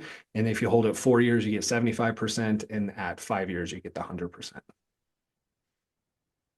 Wow, that I learned something new today. That's a good one. That is a really good one. I have a new respect for the C Corp now. Yeah, yeah. I mean, a lot of people don't like C corps because of double taxation, and I totally understand that. But if depending on what your exit strategy is, or if you use the C corporation the right way, it's very powerful. C corporations don't have to show a gain. Think of, I don't know, Uber. I don't think Uber's even made money yet, maybe in the last couple of years, but it's been around a while and it lost money, lost money, lost money. And it just carries forward that loss until it starts making money. So there's lots of different ways. So Let me ask one more question if you don't yeah, mind. Uh, so I always talk about this from an SBA strategy. Let's say we start a dryer vent franchise, right? And I now grow it and I've got 5 trucks and I need a brick and mortar. And I actually, because it's profitable, I've been running it for 2 years, I can go and get 100% SBA financing to buy the 504. Yeah. 504 or 7A. Yep. 7A will do 100%, 504 will do 90%. Right. So now I have to occupy at least 51%, per SBA guidelines. I'm going to do a 7A because I want 100% financing. 100% financing to finance the FF&E, furnitures, fixtures, and equipment, working capital. I'm not deemed a real estate professional, but here's what I love. And I guess, is my interpretation correct? Because it's an active business that I own, I can then cost segregate, accelerate the depreciation of that $2 million warehouse I bought for my dryer vent business using 100% financing, and maybe like 30% is be able to be accelerated. So that's 600 grand, give or take, Yep. that I can offset 100% of against earned income. So you don't Yep. even need to be a real estate professional. You don't even need the short term. You need real estate with a business. Real estate and a business. And once you start mixing those, oh my gosh. Like that is truly the strategy to get out of the rat race of the W-2. And Once you have your triangle is perfect. Well, we add a fourth leg. So we do the four-legged table as opposed that holds up everything as opposed to a triangle. The fourth one we talk about is estate planning, and that's something that a lot of people miss. But yeah, taxes, real estate, business. Those three things together, if you have a good solid plan for all three of them, that's where you can kind of get out of the rat race and quit your W-2 or do I work at Henderson because I love what I do. I love teaching. I love working with clients. I love working with business owners and saying, hey, I did it all wrong too, but we'll fix it and move forward. So, Awesome. Thank you. yeah. Yeah. So, the other thing is income shifting. And this is one that I use quite a bit. My kids are teenagers. Like I said, well, my son turns 20 this year. Crazy. And my daughter just turned 18. And we own our corporation together, and the corporation's still in startup phase, so they're not really making any money. And we agreed, yes, you can live at home as long as you're working. We will pay you out of our business. What does that do for us? Well, our tax bracket is significantly higher than our kids' tax bracket. Our kids, and I've engineered it. So I pay my daughter $16,000. So she is in the 0%. I pay my son $16,000. So he would be in the 0%, but he's also in the Air Force Reserves. And I'm like, hey, man, you're going to pay tax on your Air Force money. That's not my problem. But by moving that $32,000 out of our tax bracket into their tax bracket, which is 0%, and make them pay for all their own stuff, well, now like I've just shifted all that income and pay zero tax on it. So I'm using 0% tax money to pay for them to go out and eat and pay for gas and whatever. They pay for all of their own things because dad and mom have agreed to support them while they're starting up their business. But they're older. What if you have kids that are going to private school or you have to pay for daycare or something like that? Make them pay for it. Hire them in your business. They can sweep, they can staple papers, they can put stuff through the shredder. Our kids have been working in our business for the last 8 years because that's how long it's been open. And when they started, they were doing laundry, cleaning dirty towels, and shredding papers. And we've paid them to do those things. So they use their own money to do whatever they want to do. So they take archery lessons. They pay for their own archery lessons. So instead of me 70 cents on a dollar, they get 100 cents on a dollar and they pay for their own stuff. So I save 30%, right? So shifting income is something, and it's not just to our kids. We can shift income between entities. We can shift income to corporations because maybe we're at 37% tax and we want to use the corporate tax rate at 21%. There's lots of different kinds of approaches we can make when it comes to that. So, Preston, yeah, I'm Big Bo and I have a son named Baby Bo, and Baby Bo is turning 2 on April 15th, tax day, right? Um, Baby Bo sometimes stars in some of my YouTube commercials, so I could use that. absolutely. Pay that baby model. Pay him 16 grand because hey, he's driving income because he's cute, right? Absolutely. And here's where it gets really fun. Like really, really fun. Think if you set up a Roth IRA for Baby Bo and you put 7,000, so you're going to pay him 16,000. Baby Bo's going to pay zero in tax because Baby Bo is under the standard deduction. And then you put $7,000 into a Roth IRA. So he paid tax already. And you do that every year until Baby Bo's 20. And then Baby Bo is Big Bo now, and he can go do his own thing. So think about the power of compounding between the year from 2 years old to 59 and a half in a Roth account, right? It's crazy. So you've paid the tax or he's paid the tax and it can grow until he's 59 and a half and have all kinds. Yeah, yeah. Yep, have been Doug jumped on the bandwagon. Thanks, Doug. But yeah, put it into that Roth account and then holy smokes, man. Or if you have you wouldn't be able to do a solo, but if you have your business sponsor a 401k plan, Baby Bo can put all 16,000 and you could even match 25% of that and into the Roth bucket because that changed with the Secure Act 2.0. And you could put over 20 grand into a Roth account. So powerful. Baby Bo's going to live a lot better life than I That's the did plan, if I right? do it for him, right? Yeah, that's always the plan. So they do better than we do. Um, I mean, who teaches this? No one. Yeah. No one taught me until I came and joined Anderson, and then just the connections and the people that we work with. It's been mind blowing just to learn all this stuff. And man, you should be at the table at the Knight family household every night. I think the kids are tired of talking about financing and business, but they're gonna have a very strong foundation kind of going forward. So Oh, that's awesome. yeah.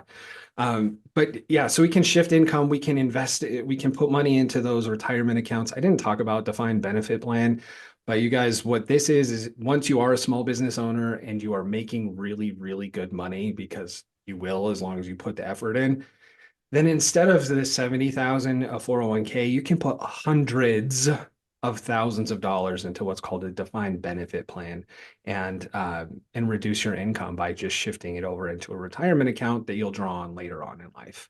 So there's lots of great options when we're talking about retirement accounts. It's very powerful. Um, how much time do we have? Oh, As much, yeah, we got plenty of time. okay. So, yeah. All right, because I want to make sure that we answer any questions that you guys have. So drop them into the Q&A. Happy to answer them. Um, for Anderson, so what we are doing is we're just giving away a strategy session, 45 minutes, sit down with one of our strategists or senior attorneys like me, and we'll come up with a blueprint for you. We'll go through what your goals are, where you currently are. Hey, you know what? Maybe you're currently just a W-2 or two W-2 employees, or maybe you have three W-2 jobs because that's kind of what it feels like you need these days to make it. But we'll come up with a blueprint for you and a plan going forward. So that way you can incorporate what you're doing now, what you're going to do in the future, and make sure to talk about taxes. And really, estate planning is that other piece that we really focus on as well, because I always say, and I generally talk about estate planning in depth and for a while, but this time we didn't have a ton of time to talk about it. But if you have property and or children, you should have an estate plan and not just a will. Have something that actually has control and can bypass the state function of probate. So, but yeah, there's a QR code there. You can scan it. There's also a link, and I think we can drop that into the chat as well to make it clickable to sign up. It's completely free, guys, to sit down and get a full plan. Hey, just real quick, that Yeah. link is not working. None of the short links were working. So Anderson, on your side, you're going to have to track the link a little differently. Essentially, that link comes out to andersonadvisors.com/business hyphen business hyphen ownership hyphen coach hyphen strategy hyphen session. That was the link you gave us. That's the long link. Just use that. I put it in both the chat and the Q&A. Don't use the one that's on the screen. For whatever reason, it's not working. It's just not rendering a page. Weird. Is the QR code working? I'm going to scan it. No, it's not. But we have a link that's working in the Okay. chat. Doug was trying to schedule a call and he noticed that, but we fixed it and Doug checked it out and Okay. Well, don't scan the code. I scanned it yesterday. It was working just fine. So I don't Yeah, know. it was working up until this webinar. So something went haywire, but it's all good. technology. So That's why I am an attorney because I don't know anything about technology. So Well, technology broke. Let's just say that. yeah. All right. So there is a link in the chat. yep. Um, ownership coach strategy session. Okay. Yeah. So check it out, guys. We're happy to sit down with you to go over all of your different options, to talk about things that we just don't have time. I mean, we do this quite a bit and we just didn't have time. We don't have a ton of time to go through everything. It takes months really to learn all of the strategies. So Sandeep asked, is QSBS only for franchisors or founders of the business or also for franchise owners? if you're a franchise owner, that means you are a business owner. So if you, you know, meet with the Anderson team and decide that you want to do a C corp, then they could talk to you about, QSBS. Um, and that they can help you with that. But if you're a business owner, yes, it's just you got to figure out. You have to be. You can't. I don't think you could probably can't amend your LLC to a C corp and get that advantage. You probably have to do it all from day one. So it's from the initial issuance of shares. So, but that's where the clock starts, the 5 years. So if you did start as an LLC and you convert it at the state level to a corporation and issue shares at that time, that's where the clock starts, but you can still do it. Now, if you start as a corporation and you start as an S corporation, it's not available. So if you make an S election, not available, you basically give that up. But if you do start as an LLC, you can convert to a traditional Inc. C corporation tax status and still get it. That's when the 5 year period clock starts. That is like the one of the best loopholes that I didn't know about. I had heard something about it. I'm like, now I'm like, you can get up to 10 million basically tax free. And well, you pay tax, for the 5 years, and then you sell it year six. But still, your overall savings is night and day difference if you're doing something like that. Yeah, if you're planning on getting out, if you're planning on selling, it's huge. But Most also, like if you run your corporation the right way, you can get a ton of, I mean, if we have time, I can go through some of the other ways we can use a corporation to get tax-free money. Because if we Yeah, like yeah, we tax-free, got time. Yeah. I just don't want to go over. So you call time on me, Bo. Don't let me talk too No, long. you're good. You're good. I'm speaking next, and mine isn't going to take too long. And then we have a presenter after that. But yeah, this is Yeah. good. So so when we're thinking about the C Corp, again, the C corporation, well, any corporation earns, I have automatic shape thing on, earn, spend, then tax. So if our corporation is this box here, and we have money coming in, if we have money coming in and that money sits here, and if we don't get it out, if we don't spend it, we're going to pay 21% tax flat rate. And if we take a dividend, it's our dividend tax rate. So that's either 15, I mean, it can be zero, but generally not for most people, or 20%. So that's where the double tax comes in. And that's why most people say C corps are bad, because they're double taxation, because you pay 21% corporate tax and then you pay 15 or 20% at the personal level. I completely agree. But what if we can get money out without paying any tax? So what we do is a corporation has a lot of things that it can do as far as reimbursements go. So if you are running the duct cleaning business and your idea is, hey, I want to set up this duct cleaning business, I'm going to run it for 5 to 7 years, I'm going to grow it to multiple territories, multiple trucks, and then I'm going to sell it. I need to set it up as a C corporation. So my $3 million business, I pay zero tax on 3 million. Great. Sounds wonderful. In the meantime, this C corporation can reimburse me for my administrative office at home, for what's called the Augusta rule, or 280A. I can rent my house, my personal house, to my corporation for 14 days a year to hold the meetings of the shareholders and the board of directors. But what if I'm the only member of the board? Yep, you still have to have a meeting and you still need a place to do it. So we can do that kind of thing. We reimburse for our cell phones, reimburse for our internet. We can reimburse for a lot of these expenses. And what do I mean by reimburse? Well, I'm paying for all of this stuff anyway, and I'm going to submit a reimbursement request to my corporation to pay me back for my home internet, because really my business, my boss at the corporation says you have to have internet all the time in order to be available for your clients all the time. I'm my boss. My boss is mean. Says you have to have internet. You have to have a cell phone. You have to have a designated place to do business in your home. So you're going to pay yourself back for that. And then the 280A, you're going to rent your house. Now, this one is can be very big. So you go into the market and you get a couple of quotes for how much it would cost to get a a small boardroom with AV equipment and lunch and coffee and breakfast for the day. And you go out into the market and you get quotes for 800, 1,400, and maybe $2,000. So I got a quote for $2,000 per day to rent a small boardroom with all of those features. Okay. Well, now I'm going to charge my corporation $2,000 14 times a year to use my home for the board of directors meetings. I'm going to have meeting minutes. I'm going to talk about what we talked about and go over those kinds of strategies. I'm absolutely going to document it. And then I'm going to take $2,000. I'm going to bill it to my corporation, reducing the income to the corp. And because it's Section 280A, the Augusta rule, it's completely tax-free to me. So just that times 14. Wow, that's pretty cool. Yeah. And so it really started because around the golf course, for the Masters, there's just not a lot of hotels. I mean, now they're buying up all the real estate around it, so they're going to start building them, but there weren't a lot of hotels. So they passed this tax code to allow people to rent their homes to whomever they want for 14 days a year. You can rent it to whoever you want and for 14 days a year and not even claim it as income.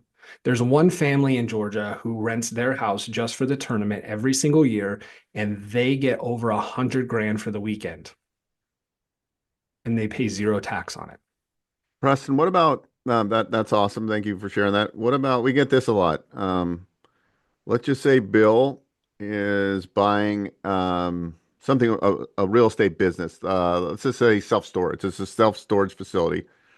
He's getting SBA financing. He's buying it for $1 million. He's getting SBA financing for 900,000, 90%. But he doesn't have the 100 grand. He had just bought something else. And he comes to me and he says, "Hey, Bo, you don't have to go on the loan, but you can own 19% of this for that $100,000." Right? So I go on there and let's just pretend I'm not a real estate professional, Uh-huh. but it's an active business and I'm a part of the ownership. Do I have to technically meet any like material participation? What would that look like high level so I could then get that 19%? He does a cost segregation. They find $300,000 of accelerated depreciation. I want to get that 19% because I own 19%. He's more of the big operator. I'm more of a smaller partner, but do I actually have to show I need to materially participate to be able to take that, even though I'm a general partner in the deal? So when you're a partner like that, then you have to be able to sit down across from the IRS and not lie, right? So when they ask, how do you participate, or do you participate materially in this business? You have to be able to say yes if you were ever audited. Now, the audit rates of a corporation are super low, but audit rates of individuals, I just saw a chart yesterday. The highest audited out of anybody, well, corporations are ridiculously low, but the either under $50,000 a year of W-2 income or 100 to 199. Those are the two highest audited tax brackets for individuals. And corporations are like 0.01%, significantly less than individuals. So, but you have to be able to say, yes, I qualify for this because I do materially participate in the business. If you're just So, kind of a quiet investor, then. so I just invested in a franchise resale, um, and I own 12% of it, the company. But I should document, we're going to have depreciation because we're buying trucks and stuff that will get passed through. So essentially, I should document my participation when I have like meetings.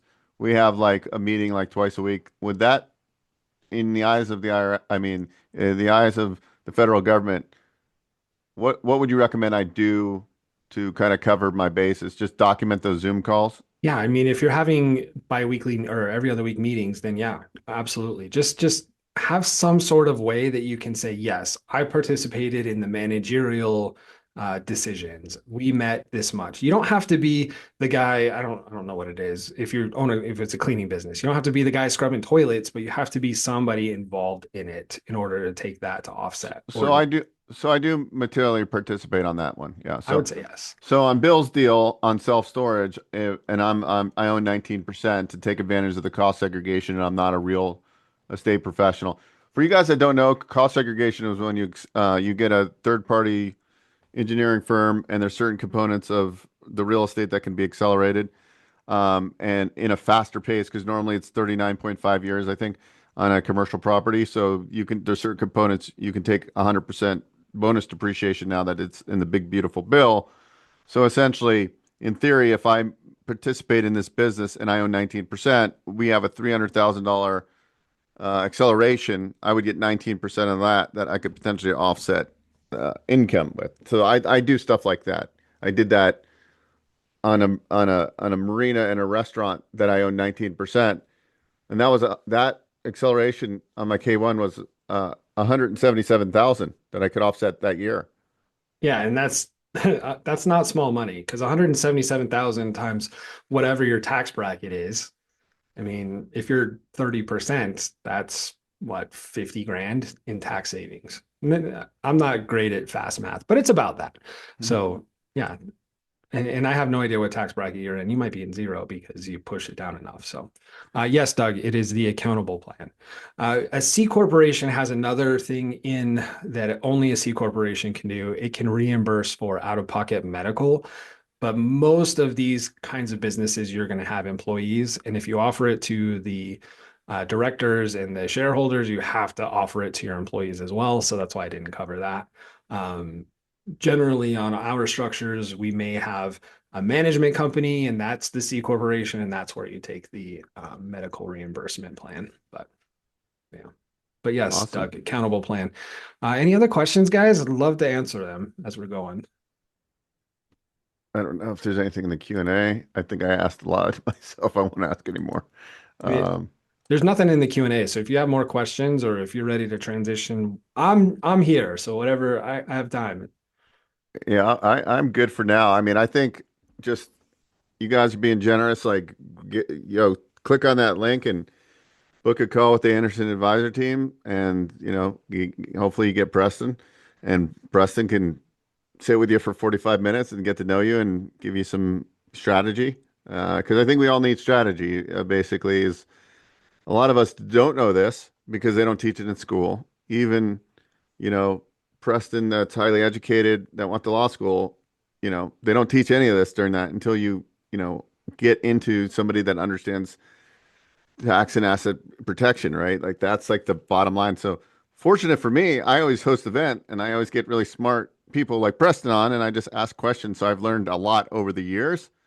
But there's a lot of people that are green. I always talk about my brother makes $1.2 million a year on his W-2, lives in California, doesn't do anything for tax strategy.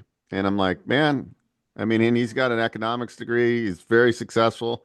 I always try to get him to jump on these calls, but he thinks just because he has more money, than me that he doesn't listen. I'm like, man, all my wealthy friends, they study this stuff. This is very important. Yeah, it's like the rich dad, poor dad. Like 1.2 million in California, cool. So you're paying 600 grand in tax, bro. Yeah. Like, yeah, It's not how much money you make, and that's what we got to do. that's how much money hits the account that we get to keep, right? So, Yeah.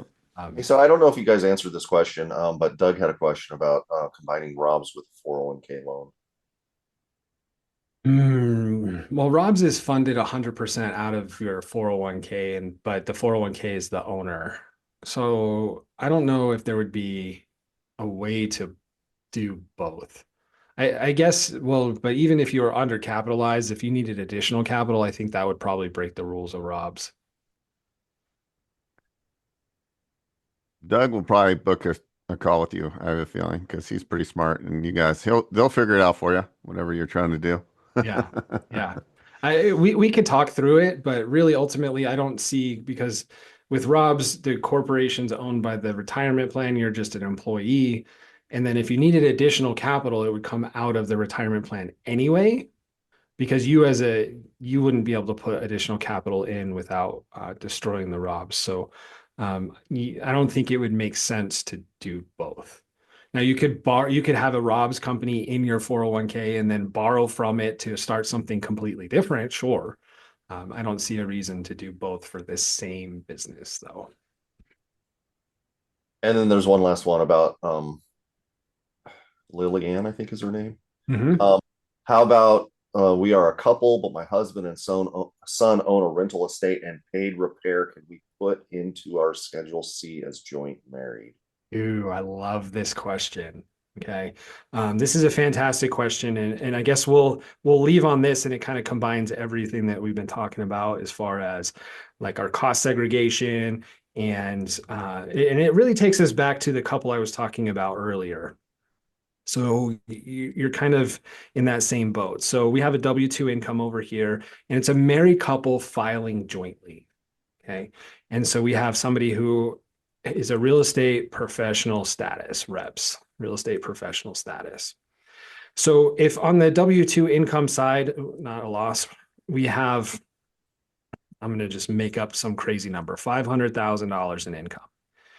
And on the real estate professional side, now your son, maybe they're partners in it. So there's a partnership, and that partnership would flow a K1 to each one of them. But as long as they qualify for real estate professional status, any property that or any real estate that you guys own that has depreciation is going to flow through via this K1. So your W-2 income hits your 1040. This K1 income would go down to the 1040 as well. And if this happens to be a loss because of our bonus depreciation in our cost seg, and just for really simple ballpark numbers, guys, about 25% of of real estate can be depreciated the first year now because of the one big beautiful bill. So if you buy a $400,000 rental property or 400,000 worth of rental properties, multiple properties, you're going to get about 25%. So that's 100 grand in depreciation in the first year. That's ballpark. Sometimes a little bit more, sometimes it's a little bit less, but that's just for, planning purposes. So we have that 500K, and then we have the 100,000 loss from our spouse. We have plus, and that way, okay, now we have 400K in taxable income. Here we're probably saving 30 grand in tax ish. So, so yes, married filing jointly is this strategy works great. So if you think it again, you think about the um the tech professionals I talked about earlier, they were about this, but they had enough money to where they could put a down payment on multiple units here. And so they were able to, instead of 100 grand, they got 300 grand in depreciation year one. So he took a 2 year sabbatical. Year one, they offset $300,000 in tax. So really their lifestyle didn't change much by him quitting his job because they were paying so much in tax. They reduced their tax burden so much. But this can be with a business as well. My wife and I have a W-2 job. My wife runs our business, and because we buy things for the business, we drive that income down and live a great lifestyle and pay less in tax than somebody that does the same job I do, just not at Anderson because they don't know what we do. But yeah, it really is powerful when you have the spouses. We use this strategy that we're looking at right here for a lot of high W-2 earners, physicians, engineers, those kinds of things. So yeah. That was awesome. I really appreciate it. I hope to have you back. You were really good, Preston. Yeah, I'd love to come back. And this is the link, guys. Sorry it's so long. That's why I typed it out and put it up here. I don't know why that QR code, literally, I checked it yesterday, which is a bummer that it stopped working. So no worries. We're going to send it out to everybody. It's in the chat. It's in the Q&A. People can find it, and we'll send it out to everybody. Preston, thank you so much. Have a great Easter, and hope to meet you in person at some point. But definitely have you back on as a guest, and it was very enjoyable because it's not how much money you make; it's how much you keep. how much you keep. Absolutely. Yeah. Thank you so much. And I'm gonna stop sharing and I'll get out of here, Bo. Thank you so much, guys. We'll see you next time. See ya. Thank you so much. All right, guys. So we got we got James that's gonna be joining us next to present Daycation for Seniors. It is my favorite senior business model because a lot of people talk about home care, but home care is really a staffing business. I love this business model that's coming up. I'm going to give a quick overview, I'm going to give a quick overview of the SBA world. So you got SBA 7A, you got SBA 504. The SBA 7A loan, just think of that as a Swiss Army. It could do business with no real estate, no collateral. It can do real estate, just like the 504 is really for bigger deals and it's for real estate or machinery. Um, but we'll go into this because James just pulled up. So I'll have James go first because James just got here. Okay, so KK just said, I deal with the senior market. I'm really interested in the senior daycation for seniors. Okay, well, Bill, let's let, I think James is right here. He's actually on time. I told him 10:57. So he's early, and that's good because I like to change the flow around here because we had James, just so you know, we just had Anderson Advisors. They were giving us a whole tax strategy type of deal and asset protection. We had a lot of fun. So you're going up now, and let me introduce James from Daycation. Daycation's a senior business. There's a lot of people that like the senior industries, right? And I was starting off saying like when I think about businesses that I want to own, um, in the senior space, because we already know the demographic shifts of how many boomers or how many people are getting old, right? And I just love this business model. I think it's a great business, first of all. I also think it's a good business because of what it does for senior citizens. So and their family. So, and also I like the fact that it's a 9 to 5 type of business versus like 24/7. But that's why I love this business. So I'm going to let James come up on stage. And if you have your presentation, I don't know if you're bringing a PowerPoint, but feel free to share your screen and I'll let you take it over. Thank you, James. Thanks, Bo. Thanks for having me. Appreciate the time. Now, should I save some time for Q&A at the end, Bo? Is that Yeah. Yep. okay? I'll make sure to save some time, and I hope it's okay. I hate PowerPoint, so I was just going to talk and share some information. Sure. Hopefully that's okay. Yes. I did. We took my son to his first Easter egg hunt right before this, so came back, changed the shirt, jumped on, and wanted to give it a couple extra minutes in case anything technical comes up. But I do really appreciate, Bo. Thank you for having me. Thank you for everyone that is tuning in on this weekend to hear all of the great opportunities. And I am very excited to share a little bit about Daycation for Seniors with all of you. As Bo mentioned, my name is James Slaughter. I am the founder and director of franchising for Daycation for Seniors. We are a non-medical adult day program focused on serving seniors, particularly those with Alzheimer's and dementia.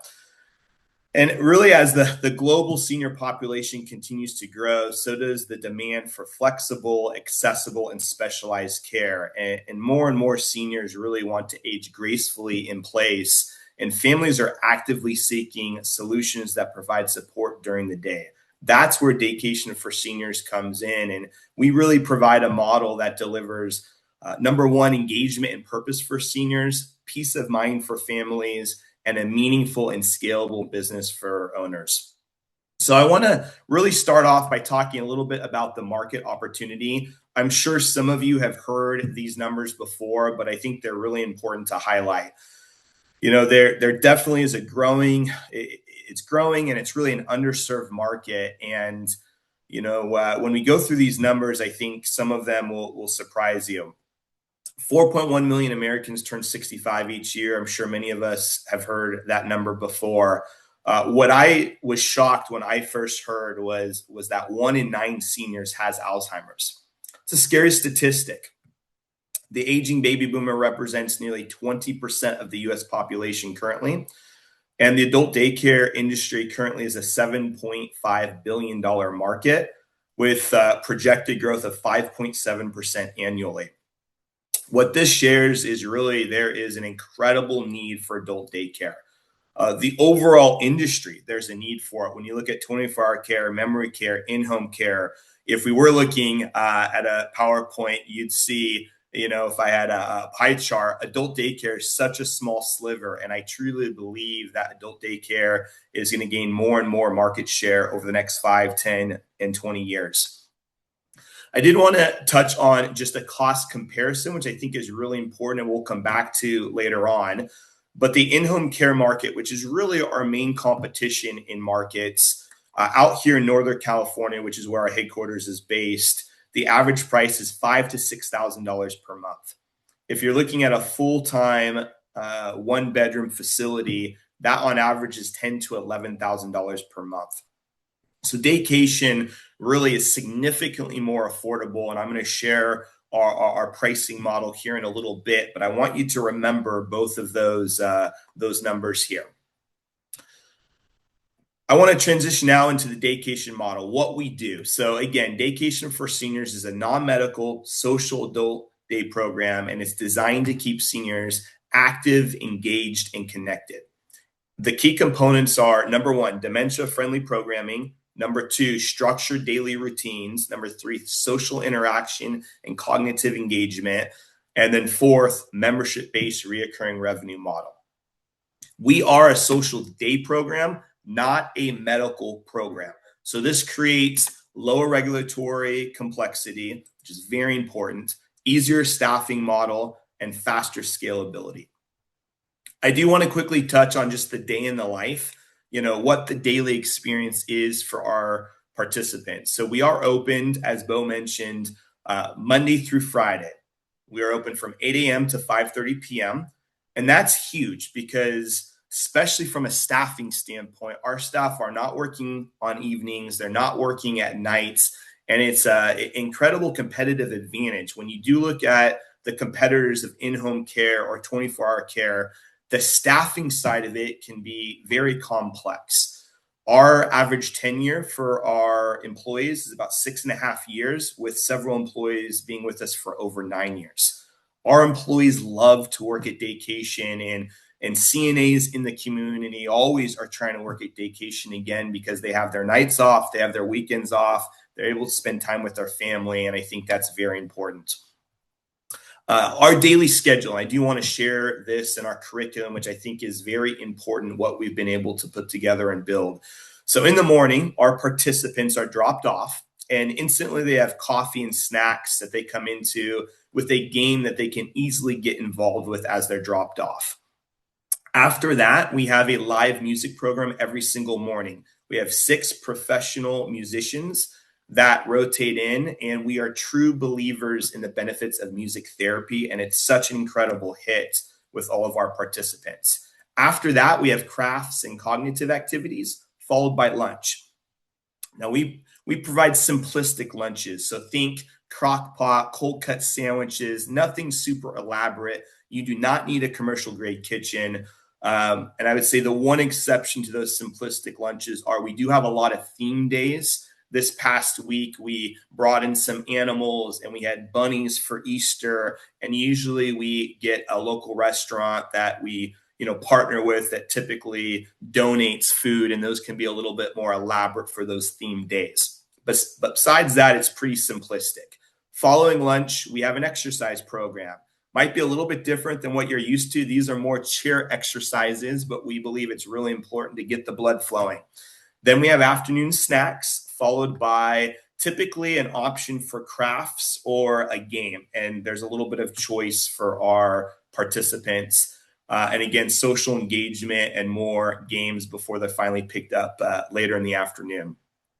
Again, this is consistent structure, and it creates routine for our participants, high retention rates, strong word of mouth referrals, and of course, socialization, which is so important. There is no downtime for our participants. They are engaged from the time that they're dropped off to the time that they're picked up.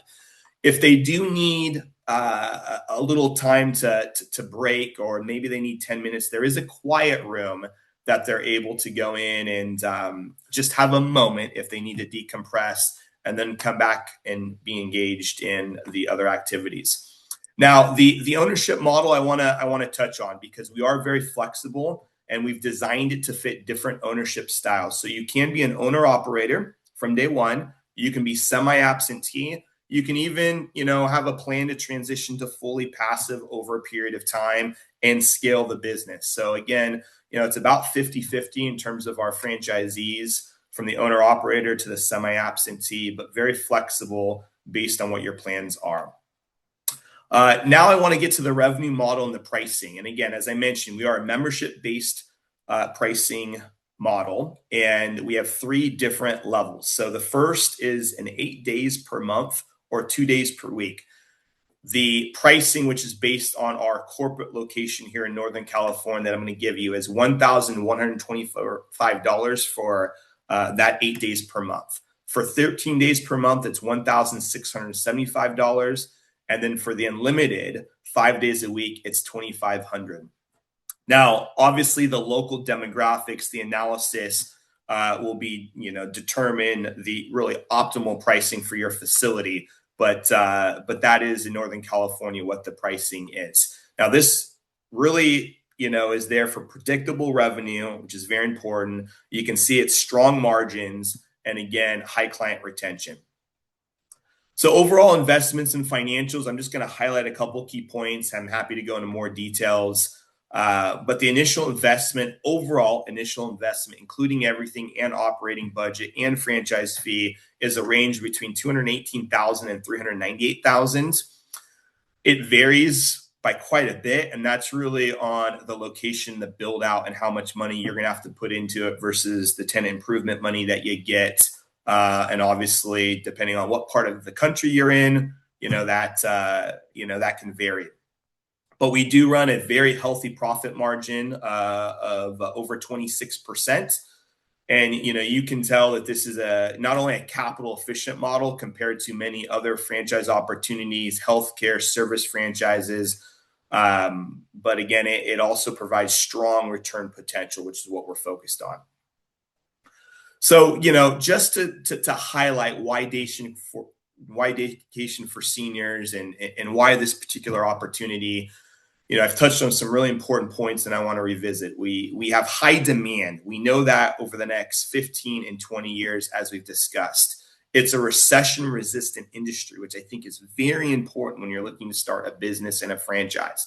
It has strong unit economics, which is very important. It's community-driven, which we really like to be involved in the community and be a business model for the community. It has meaningful impact on families. And it's a scalable multi-unit opportunity. We see Daycation, where there's such an incredible need in the local community, but it's also a very profitable business, and it brings both of those to the franchising world. It's really not just a business. It's an opportunity to become a pillar in your community.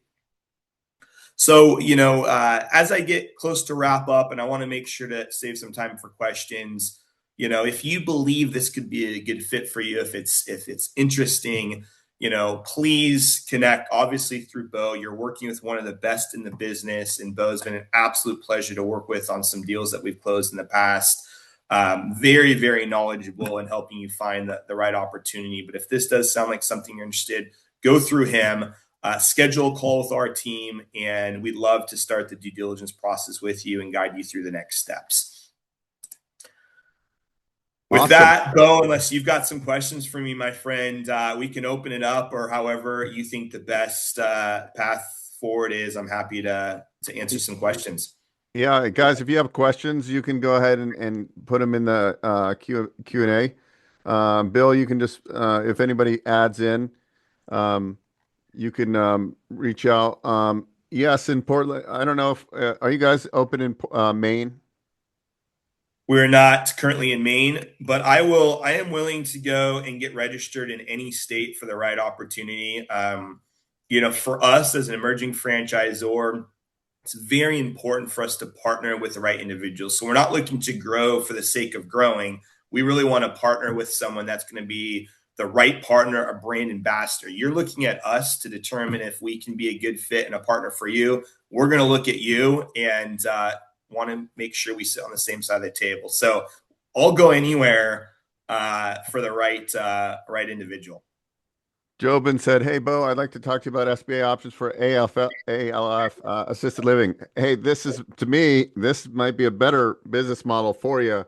It's a 9 to 5, a lot less overall stress, I would imagine, in this business model.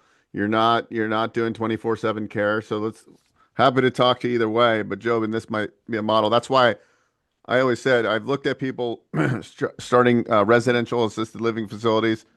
I've seen some of them fail because it's hard to run without the training versus this is a structured franchise system that's been around for a while, and they got the systems, the playbook. It's a 9 to 5 business. It makes a lot more sense than a 24/7 business, in my opinion. Now, if you're a nurse or whatever, you have that experience. Yeah, I'm not saying assisted living are definitely needed too, but I like this business model. For when I'm looking at a business model, I always put it in the perspective of me owning that business. Like, why would I want to own this business versus a senior home care business where I have to? It's more of a staffing business, right? This is a business that you could actually own and potentially have a different, like you have a W-2 still if you've got the skills to run a business.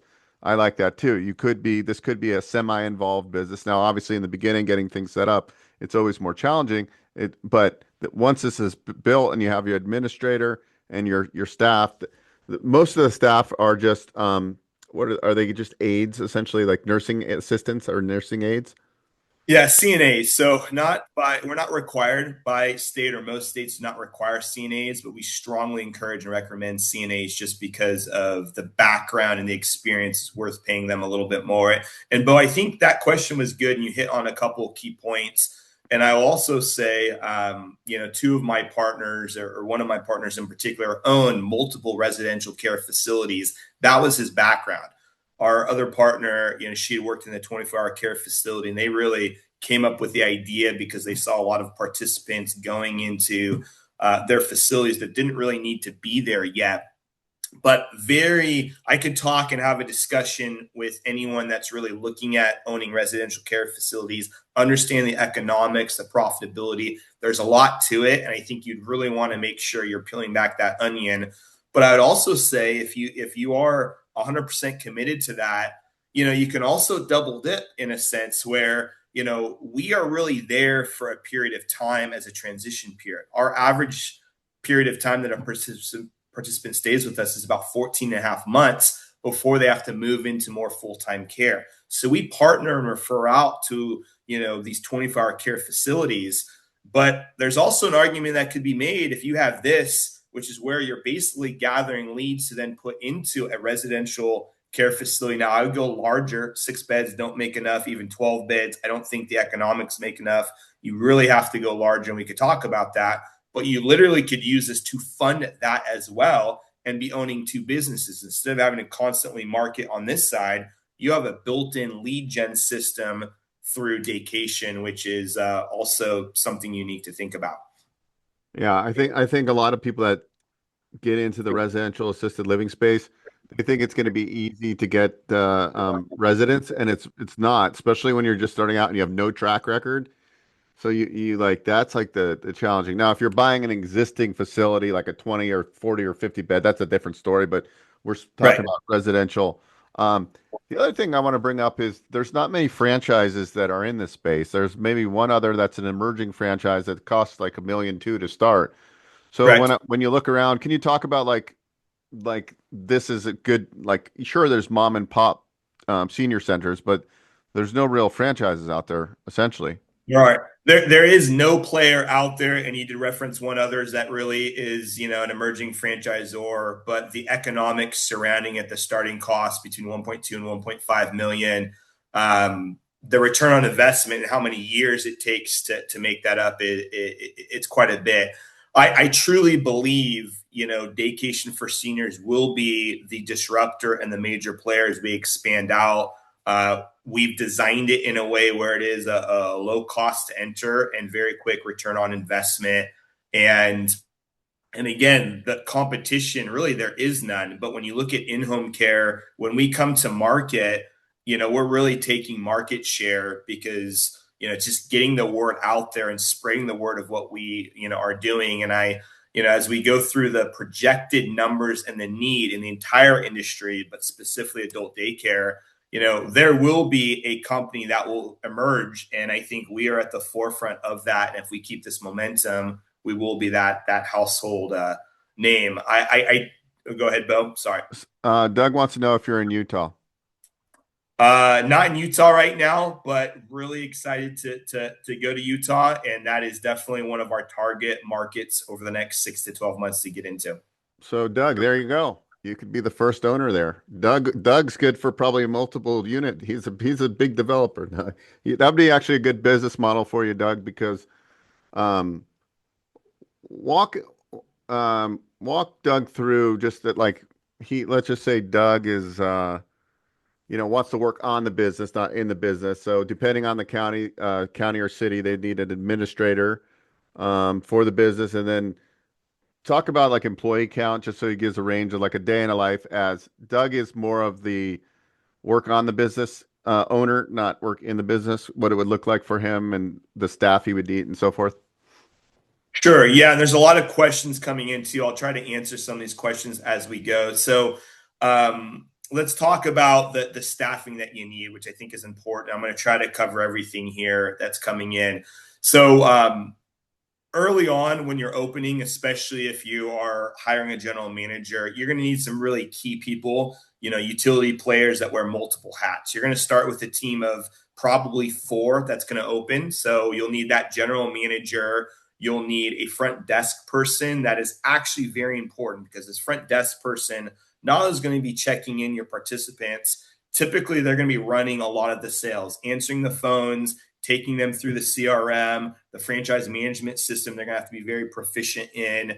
You may even have them doing, invoicing and those types of things, depending on what you want the GM doing versus them. But very important role. Also might be someone that can do some marketing for you as well in the downtime early on. So that's really a key piece. Then you're going to want an activity director. And this activity director will be the primary person on the floor, not only working with participants, but creating the weekly schedule. When I say creating it, we provide the entire recipe of everything that you need, even including 75 different games that we've modified for our participants. Everything is there, but they still have to pick and choose and put together the actual daily activity schedule and post that up. If we're going to have, like we call them, field trips, but they're in-house, and we're going to bring in rabbits or miniature ponies or whatever we're going to do, or bring in the children's choir program, they're going to coordinate and make sure that's scheduled. And then you're probably going to need one activity aid, which is a CNA, and that's going to be your core group to start. Typically, every state has an 8-to-1 ratio, 8 participants to 1 staff member. What we seem to run and optimally is about a 6.75 ratio. We found that at that ratio, we can provide a very high level of service, but also it's very profitable at that point in time. So every 6.5 to 7 participants that you get, and again, these are, per day, participants, then you'll be adding another staff member and continue to grow that team out, and fill around that. So hopefully I answered that question. Now, there are a couple questions on where we are, what states. So there are registration states and there are non-registration states. So we are registered in California. We're registered in Illinois. We've got a location out in Texas that's being built out. We are very close to Wisconsin, getting registered out there. Georgia was mentioned, so that is where we are having active conversations with multiple people. We do plan on moving forward with Georgia. And I think Florida was also asked. We are not currently in Florida, but a lot of demand, and it's only a matter of time before we expand out to Florida as well. So hopefully I answered that. And then the other question was, is this private pay or insurance? So we are all private pay, 100%. That's also why we are a social day program, not a medical program, by design, to be able to keep our costs substantially lower, not to have nurses on staff and all the medical requirements and oversight that come along with this. We do accept long-term care insurance, and there are a lot of grants, depending on what state that you're in, that we can also explore as well. Ohio also came up. We are not currently in Ohio, but having very strong conversations with someone that we do plan, hopefully, on expanding to Ohio and getting registered there shortly. We actually, if you guys go in the link that Bill put in there, just put in, if you're interested in the brand, just put in your information, and we have a whole process to check with James to see if it's available or if he would consider opening in that location. So it's just go fill that out, and we'll get back to you soon. Because But I know the that's last thing, important. Yeah. yeah, and the last thing, Bo, too, that I'll say, there's pros and cons of being here in California. My wife and I at one point actually moved away, and I lost that battle, and we moved back. So we're here, and I love parts of it. I hate other parts of it, but California is the hardest state to get registered with the most hoops. So any other state is a far easier process and more simplistic, and our attorney is really good. And again, I'm happy to go anywhere and get registered anywhere for the right candidate if this is the best fit for you, and excited to have those conversations. One of my questions is kind of an empire builder personality. We call them empire builders because we use as Oracle assessment when people come in to help match Yep. them with different, they're, how would they look about like doing like, obviously you're going to build out one, but in theory, in my mind, this is the way I'm looking at it as like an entrepreneur. You build your first one, you get it up and running, you get it profitable, you open another one within, I don't know, 30-mile radius, give or take, then you open one more. In theory, could maybe, depending on the state and city, the administrator basically manage all three locations? And like, for somebody who's like a real builder, with like, what's the upside for them thinking like, Yeah. yeah, Great. That's a great question. And I would say the administrator would be for one location, but you definitely can have a regional administrator over multiple. And I think it makes a ton of sense. So, of the last three sales that we've had, two have been multi-unit development. One was a 5 territory out in the Napa, Sonoma, locking down that entire market. His goal is actually to expand over the next 5 years to 15 locations. Obviously, depending on the success with the first 5. And then we did a 3 territory out in the suburbs of Chicago and Illinois that also has a plans to grow and expand beyond 10 locations. And I think it makes a lot of sense. That's actually something we spend a lot of time with. I'm very proficient. I've had and currently own other businesses outside of Daycation, and that's what I'm very good at, is scaling and building businesses. So what I like to do is focus on what the end goal is. Spend a lot of time talking about what is the plan 10, 15 years down the road. I think too many business owners and prospective franchisees, they get excited, they find the right opportunity, and they're very much focused on the short term, replacing income, whatever that may be. And I know, Bo, you spend time with this as well. You have to think about what the end goal is. You may not, that may change. You may not know 100%. But the answers to those questions will dictate the decisions that you're making now. Are you looking to build and scale, 5 or 10 locations to get and drive the highest value if you want to sell down the road? The multiple is far more than if you just have one successful location. Is it legacy? Are you trying to pass this on? If it is truly just income replacement, that's absolutely fine. But there's all these questions that tie into that, which will dictate. But I think a very wise move for someone that is looking to grow and scale this and own and dominate a market is to start off with one, maybe a little bit on the smaller side. So typically you're going to target either 3,000 square feet, 4,000 square feet, or 5,000 square feet with your facility. Roughly the 3,000 will be around 32 participants. The 4,000 will be 45. The 5,000 plus will be 60 participants. But maybe you focus on a slightly smaller location. You build that to max capacity. You have a wait list of 10 plus. And then exactly as you said, Bo, you start location number 2, probably within 20 to 30 miles. And you can already look through the participants and start that day 1 with at least 10 participants. So you're already, well over halfway to getting to a break-even point. And then you can build it. And your, runway to get that second location to profitable is going to be far less. And you continue to stack and do that as you build out. And I would say, the right time to bring in an area manager would probably be somewhere around the 3 to 5 unit locations and continue to build from there. But great question. And And yeah, if you're looking for max value or even a private equity or, packaging a deal, say in 10 or 15 years, you got to have probably north of 12 to 15 locations to really get, that max multiple. And again, happy to go down that road. I deal with that a lot in the financial world. I own a pretty successful wealth management firm. I deal with private equity, very familiar, and happy to have a longer conversation with anyone that is looking to build and scale for max value down the road. Or when somebody gets to the point where they need, full-time care, do Daycation owners actually ever do any placements and get referral fees for that or not yet? I'm just curious.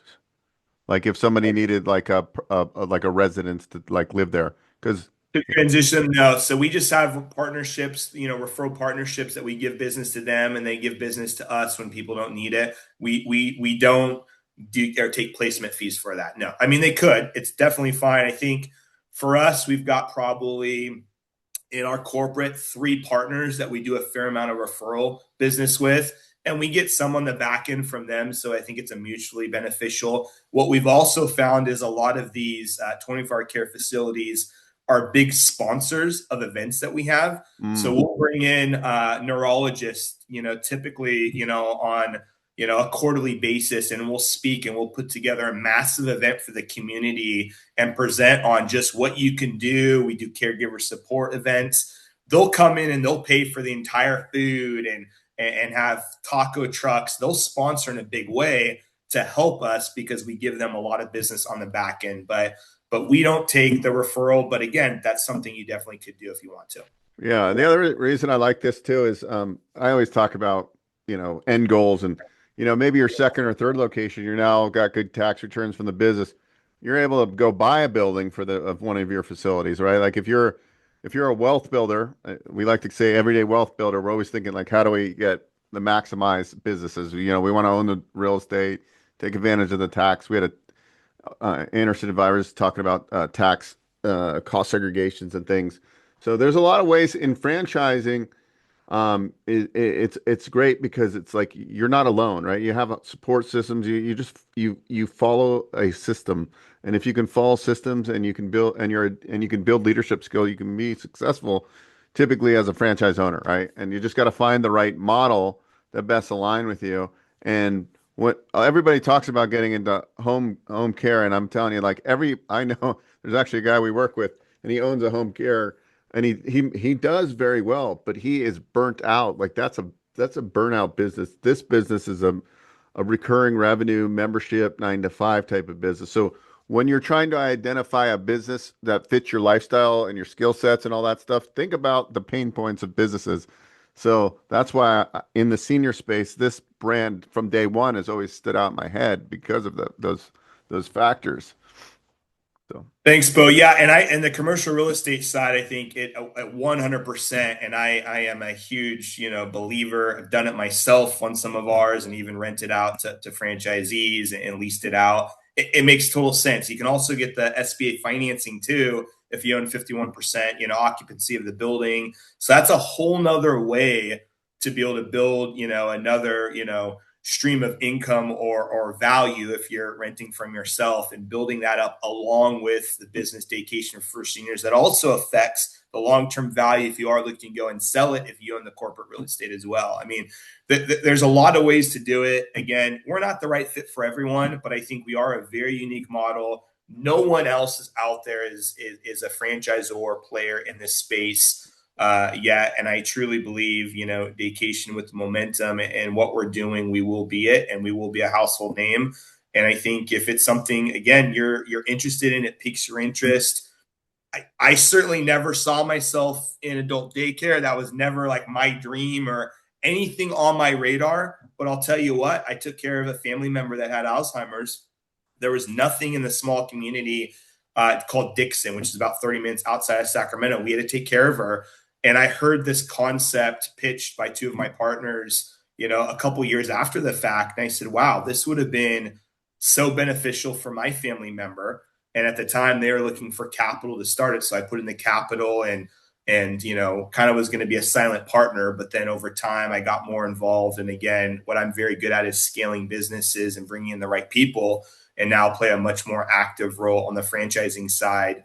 But it is an incredible opportunity. It may not be what you're thinking, but it is a very scalable model with high profitability. And I definitely think there's an incredible demand and need over the next 20 years. Awesome, James. Well, you have a great Easter. I heard some feedback, but have a great Easter. I appreciate you doing it. And congratulations on taking the kid to his first Easter egg hunt. I'm in the same boat as you. Got to take my kid to his first Easter egg hunt. So thank you so much, guys. If you're interested in this business model, just fill out the form. We'll get back to you. Thank you so much, James. I appreciate it. Everyone, have All a right. great weekend. Talk to you soon. Bye-bye. All right, you too. Thanks so much. All right, guys, that was fun. All right, we've got just a little bit left here on this Business Ownership Summit, and let's start with the franchise speed round, if you don't mind, Bill.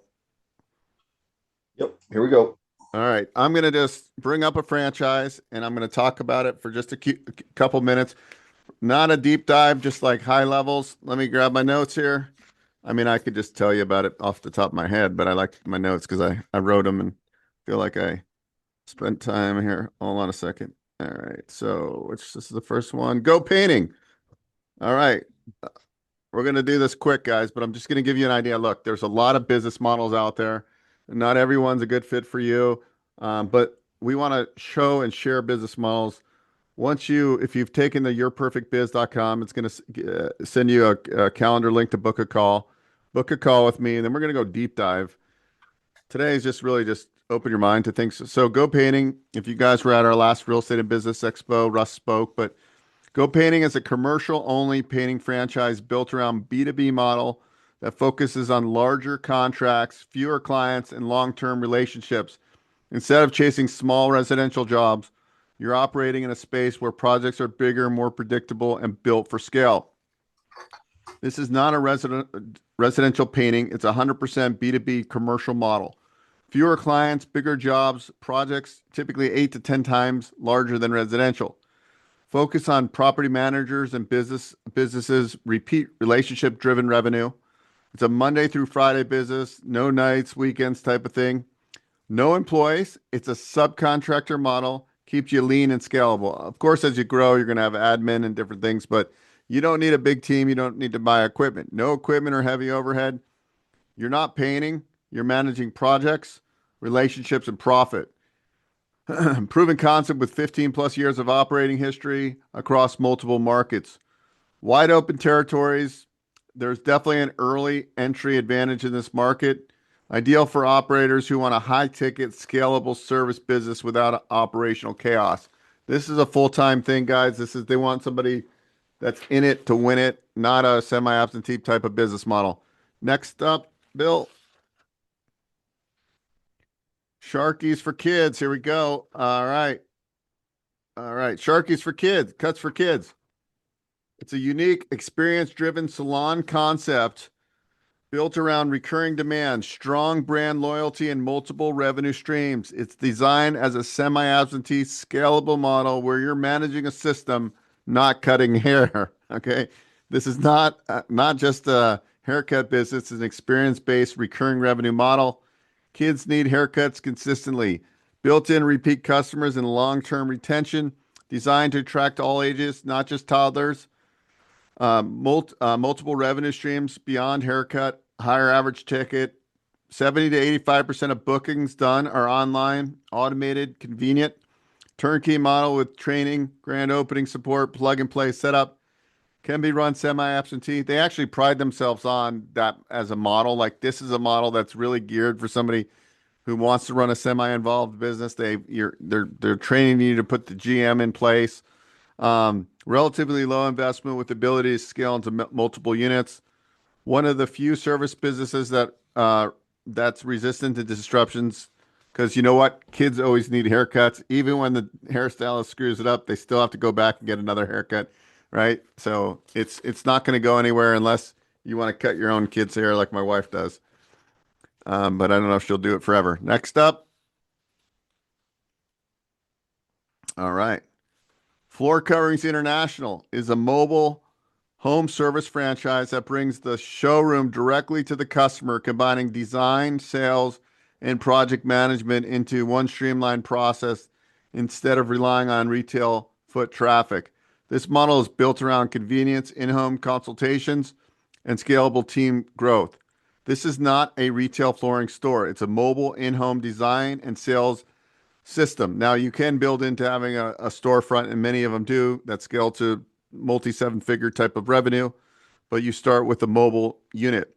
You bring the showroom to the customer, higher close rates and better experience, focus on design, sales, and project management, non-installation work. Installers are subcontracted, no heavy labor or large crews to manage. Protected territory, built-in market exclusivity, and growth runway, backed by a major franchise platform that does billions of dollars. They own other franchise brands, very big.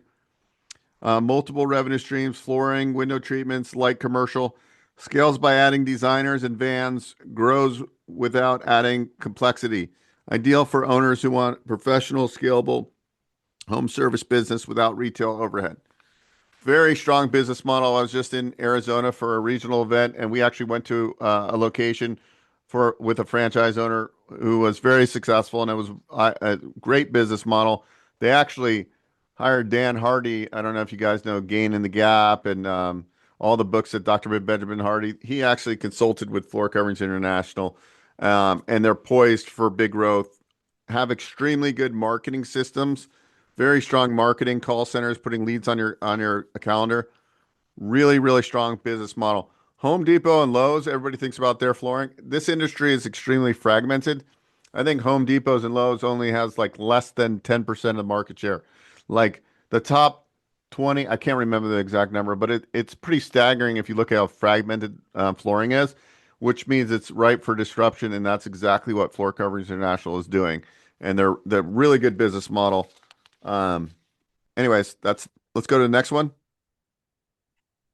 All right, so UpClosets. I'm really impressed. UpCloset is the brother company of Dryer Vent Superheroes that spoke earlier. So the gentleman that owns the main franchisor. He's been in franchising for many years.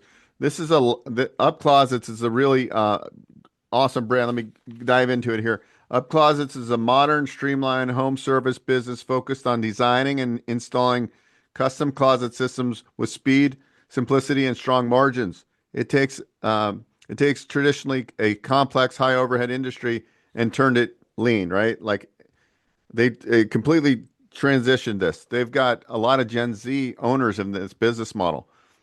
They've got 20-year-old 23-year-olds that are skipped college, or maybe they graduated college, got into owning this franchise because this is another like low overhead, and they're now doing 7-figure revenue in their 20s, which is incredible. So I think a big opportunity for people out there, if you have children, or even for yourself, is that look, like, do you want to go get $200,000 in debt, or do you want an education that's going to get you an MBA and running a business? And quite honestly, I was just having a conversation with Michael Zuber from One Rental at a Time, and he's like, "Yeah, knowing what I know now, I would just go straight into owning a business as opposed to going to university."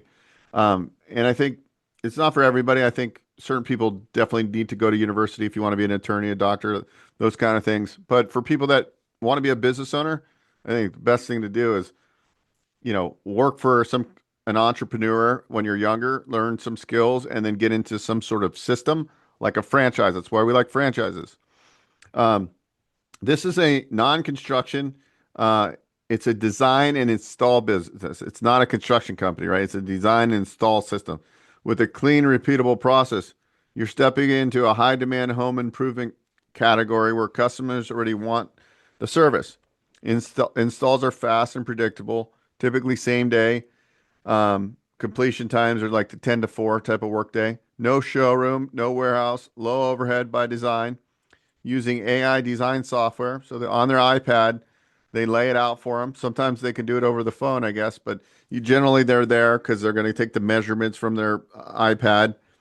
Manufacturing is outsourced, no inventory, no production headache. Lean team model, small crew, high output. Focuses on marketing and lead generation, not heavy operations. Strong margins with relatively low startup costs. I think you're all in somewhere around the $150,000. I always pack in extra working capital. I like to have at least 6 months of working capital because you can build it into your SBA loans. Ideal for owners who want a scalable business without taking over their life. All right. That's UpClosets. So they do all the custom closets and gyms and mostly residential homes, but they do some commercial garages, interior, exterior type of organized closets. And the last one on the speed round is Home Smiles. And Home Smiles is a property maintenance franchise built around a simple but powerful concept. Bundle multiple essential services into one appointment and create recurring, predictable revenue instead of chasing one-off jobs. This model is designed to build long-term contracts with property managers, homeowners, and commercial clients. This is not a handyman business. It's a bundled, recurring maintenance model. One call does it all, multiple services in one visit, all non-licensed type of work, training, draining the water heater, changing filters, those types of things. They have about 16 services that they do, and it's all bundled. Built around annual recurring revenue, clients come back every year. Focus on property managers and commercial clients, large repeat contracts. One relationship can unlock dozens of properties and long-term revenue. They really, really go after property managers because the average property manager has about 300 doors under management. They uses systems like Service Titan, track leads, job growth. They have a call center at their corporate location. Ideal for operators who want a relationship-driven, scalable service business with predictable income. They essentially have a couple verticals. One is they go after property managers. Average property manager has 300 locations. They go in there and they do their, quarterly or semi-annual services. They then take pictures and they send that report to the property manager, who puts it in file for the landlord. The guy who started Home Smiles, his name is Just Love. He is a corporate attorney who did a lot of litigation in real estate, and he saw a lot of landlords getting sued. He's also a landlord, had like 600 doors. I don't know if he still has 600 doors in the San Francisco Bay Area, but so he saw the need, and that's where Home Smiles was created. So it's a really great business model. Going back to the home service models, you start with one truck, two technicians, no brick and mortar location. You scale the business by adding a truck and a technician. Keep on doing that. How many trucks in one territory? Do I want to buy 2 territories or invest in 3 territories? That's all the stuff we go through in the unit economics of a franchise. But that was a speed round. I know I did it quick, but if you're interested in any of those business models, just go into that form that Bill and I created, and then we know which business models you're interested in. You put in your zip code because we want to see if it's available, and then you book a call. And then when you book a call, we can really deep dive on what business models make the most sense. We have lots of business models. Today was just a little glimpse of it. We like to get in and do discovery with you and help you create an idea of what type of business makes the most sense for you. That's the big thing. I think instead of boring you guys, should I do the PowerPoint for the SBA real quick and try to get people out here 10 minutes early? Yeah, I think so. Okay. Let's get that up here. Give me about 10 seconds. I'm going to go fast because I know it's been a long day and people want to go eat Easter Bunny chocolate and go be with family. Introduction. Okay. All right, guys. Today we're just going to do a quick recap on SBA financing, and Bill's working the slides and go to number 2. So whether you're starting a franchise, you're buying a franchise resale, you're doing a mom and pop business acquisition, you're doing a construction loan, or you're borrowing working capital, those are just some of the use cases for SBA financing. And our team can help you do all of that. My background before franchising is lending. I spent the last 28 years in lending and the last 10 years in SBA financing, and about 6 years in the 5 or 6 years in the franchise space, because people would bring me franchises to finance, and I would always ask them, why do you like this franchise? And most people didn't look.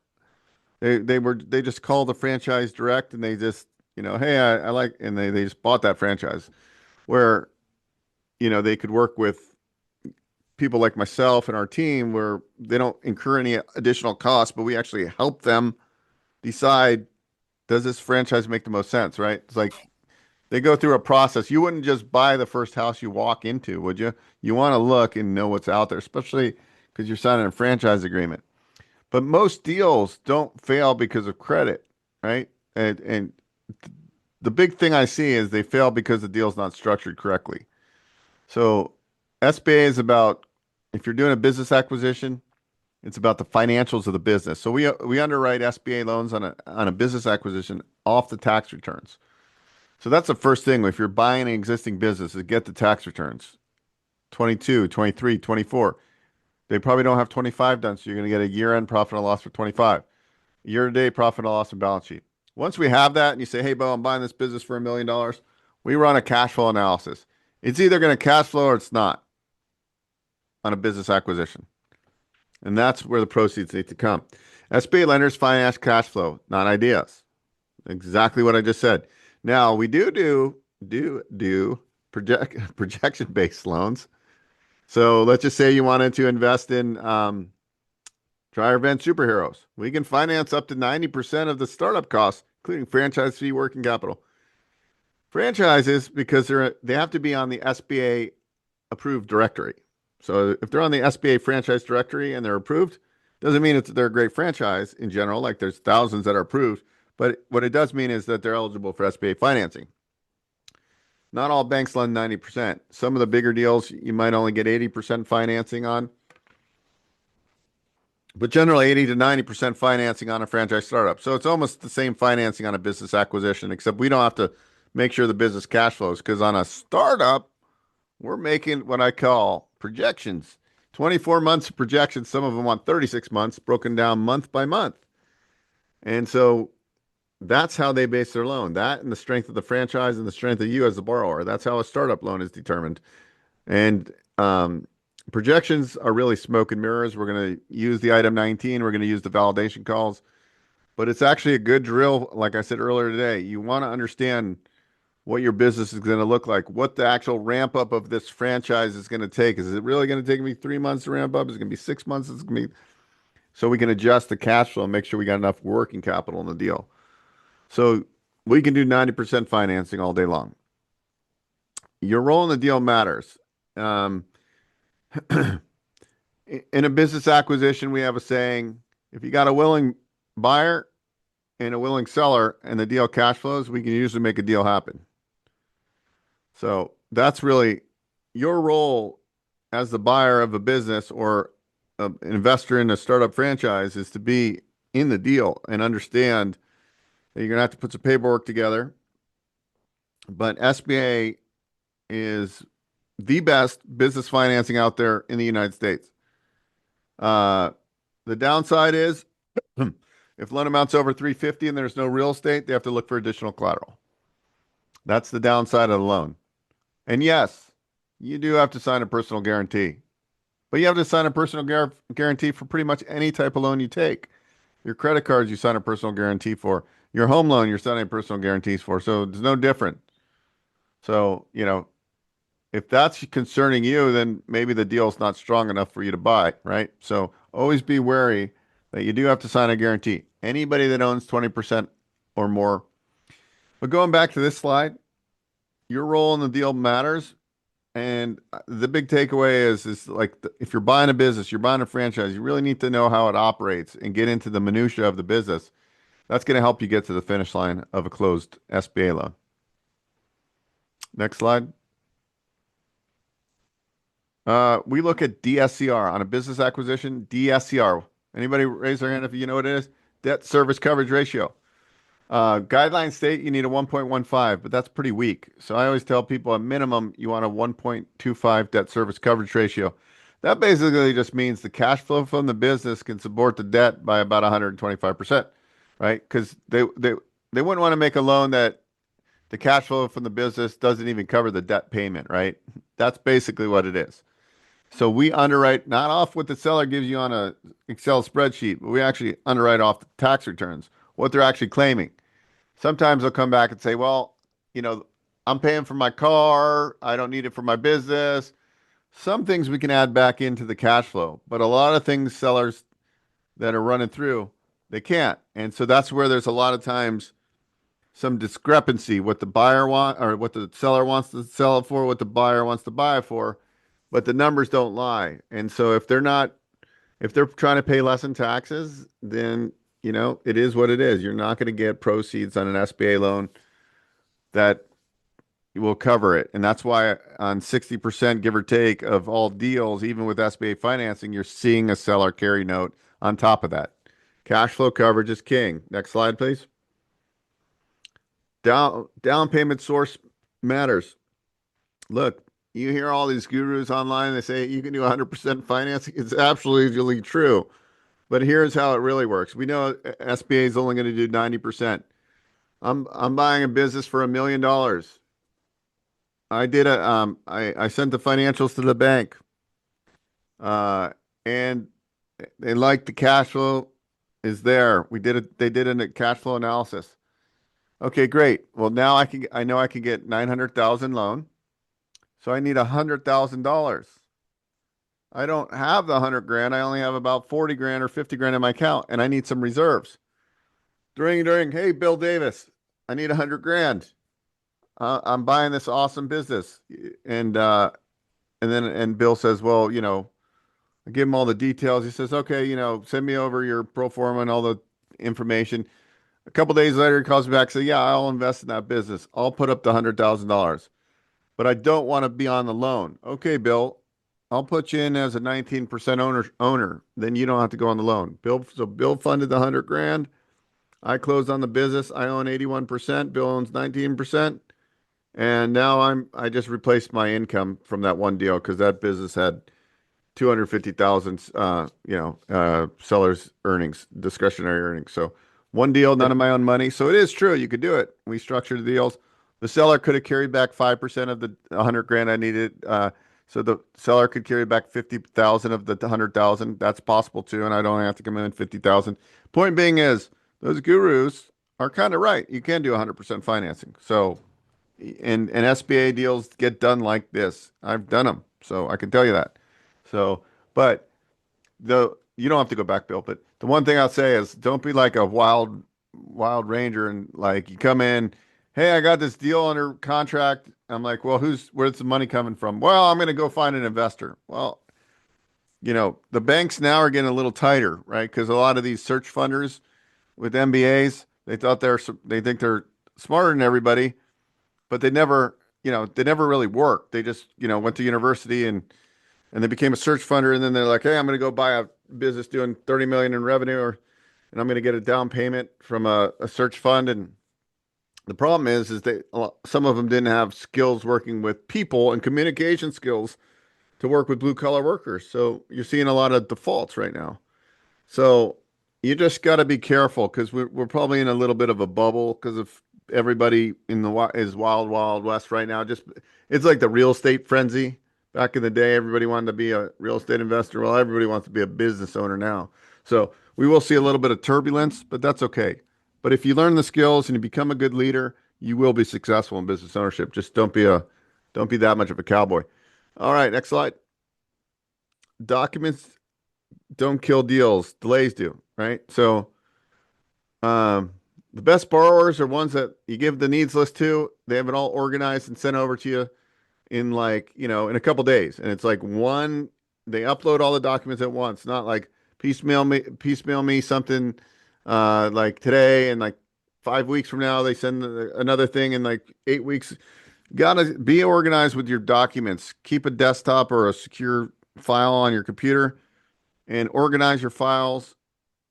Have a resume because yes, they want to see a resume from you. Write up your resume. You can use something called ChatGPT and put a prompt in that says, I'm applying for an SBA loan to buy a self-store a dryer vent business, and I need a resume. Here's my bullet points. It's got to be I got to show transferable experience for an SBA underwriter. whatever. I can tell you what to write. Then it's going to give you a resume.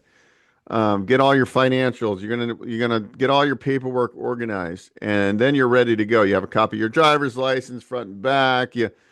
The right, and then the big thing too is that you are on top of your negotiations with. If you're doing a business acquisition, it's really like having a good relationship with the seller, not necessarily the business broker.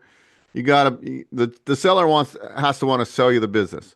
You get that relationship and you good with your documents and you have good credit and everything's lined up, the deal goes very smooth. Next slide. Structure can save a marginal deal. Yeah, so structuring it. Sometimes there's when we're reviewing it, you'll see some revenue declines and there's some hair. We call it hair on the deal.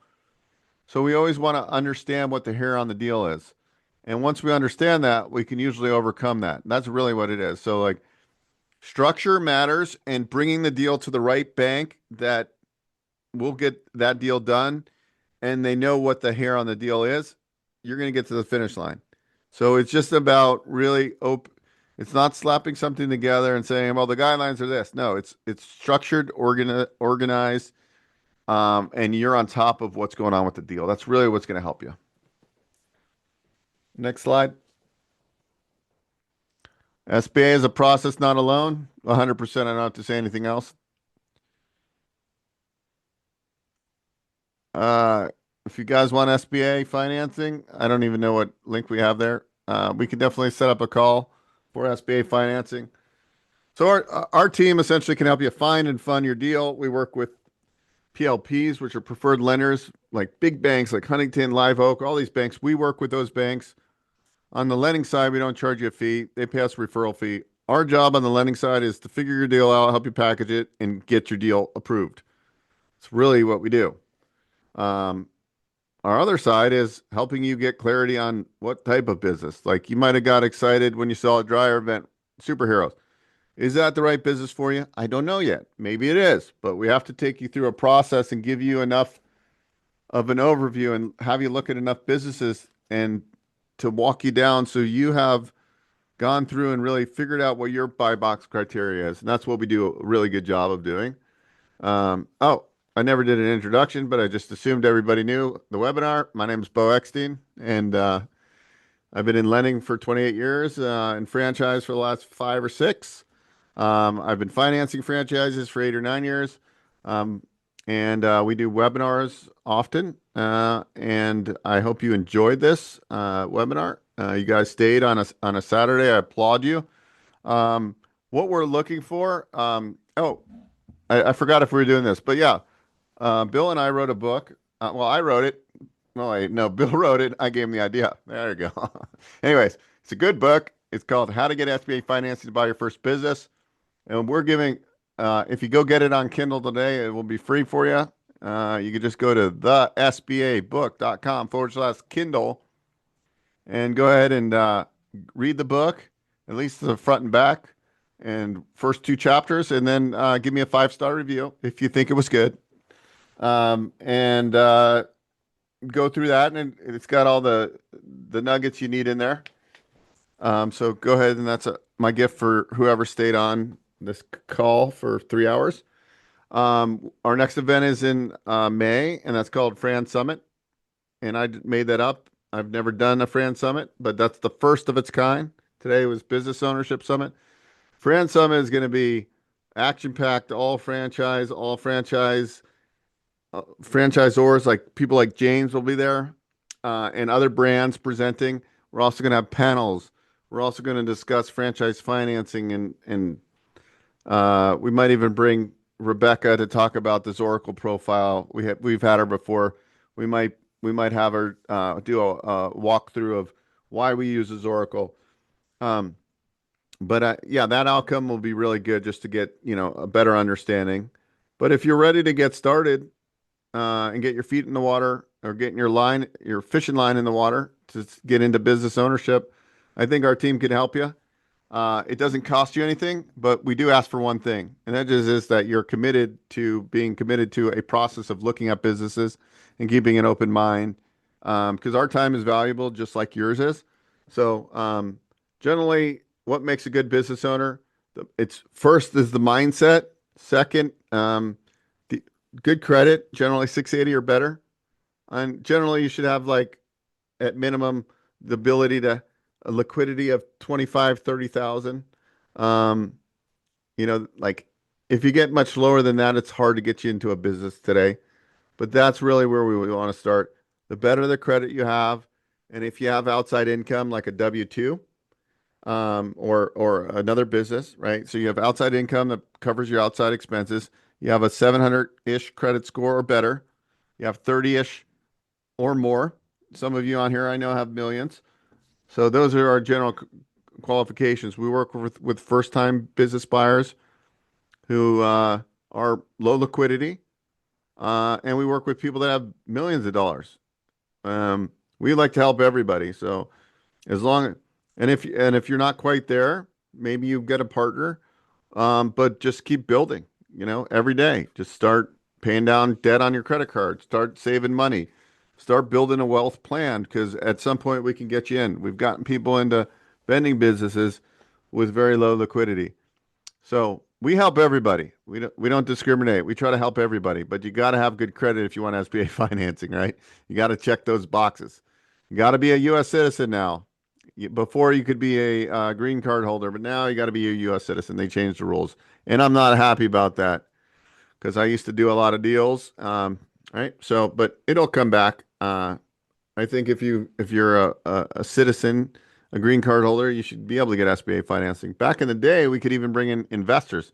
That deal that I was going to do for $1 million, $900,000 loan for the bank. That before that money could have come from somebody that was not a U.S. citizen, and that was what we were doing we were seeing a lot of those deals, right? So, anyways, SBA still is an amazing program. I want to thank everybody. I hope everybody has a happy Easter and Passover, or whatever holiday you celebrate. Or if you don't celebrate at all, enjoy your Sunday. We'll send out the replay to this. Highly encourage you guys to take your perfect biz or fill out the inquiry about which business models you like, because that's just the tip of the iceberg, guys. We want to really get inside your mind. We have a good team and really help you figure out what makes sense, and also figure out maybe you need a transition plan, or maybe you're ready to jump full time into a business.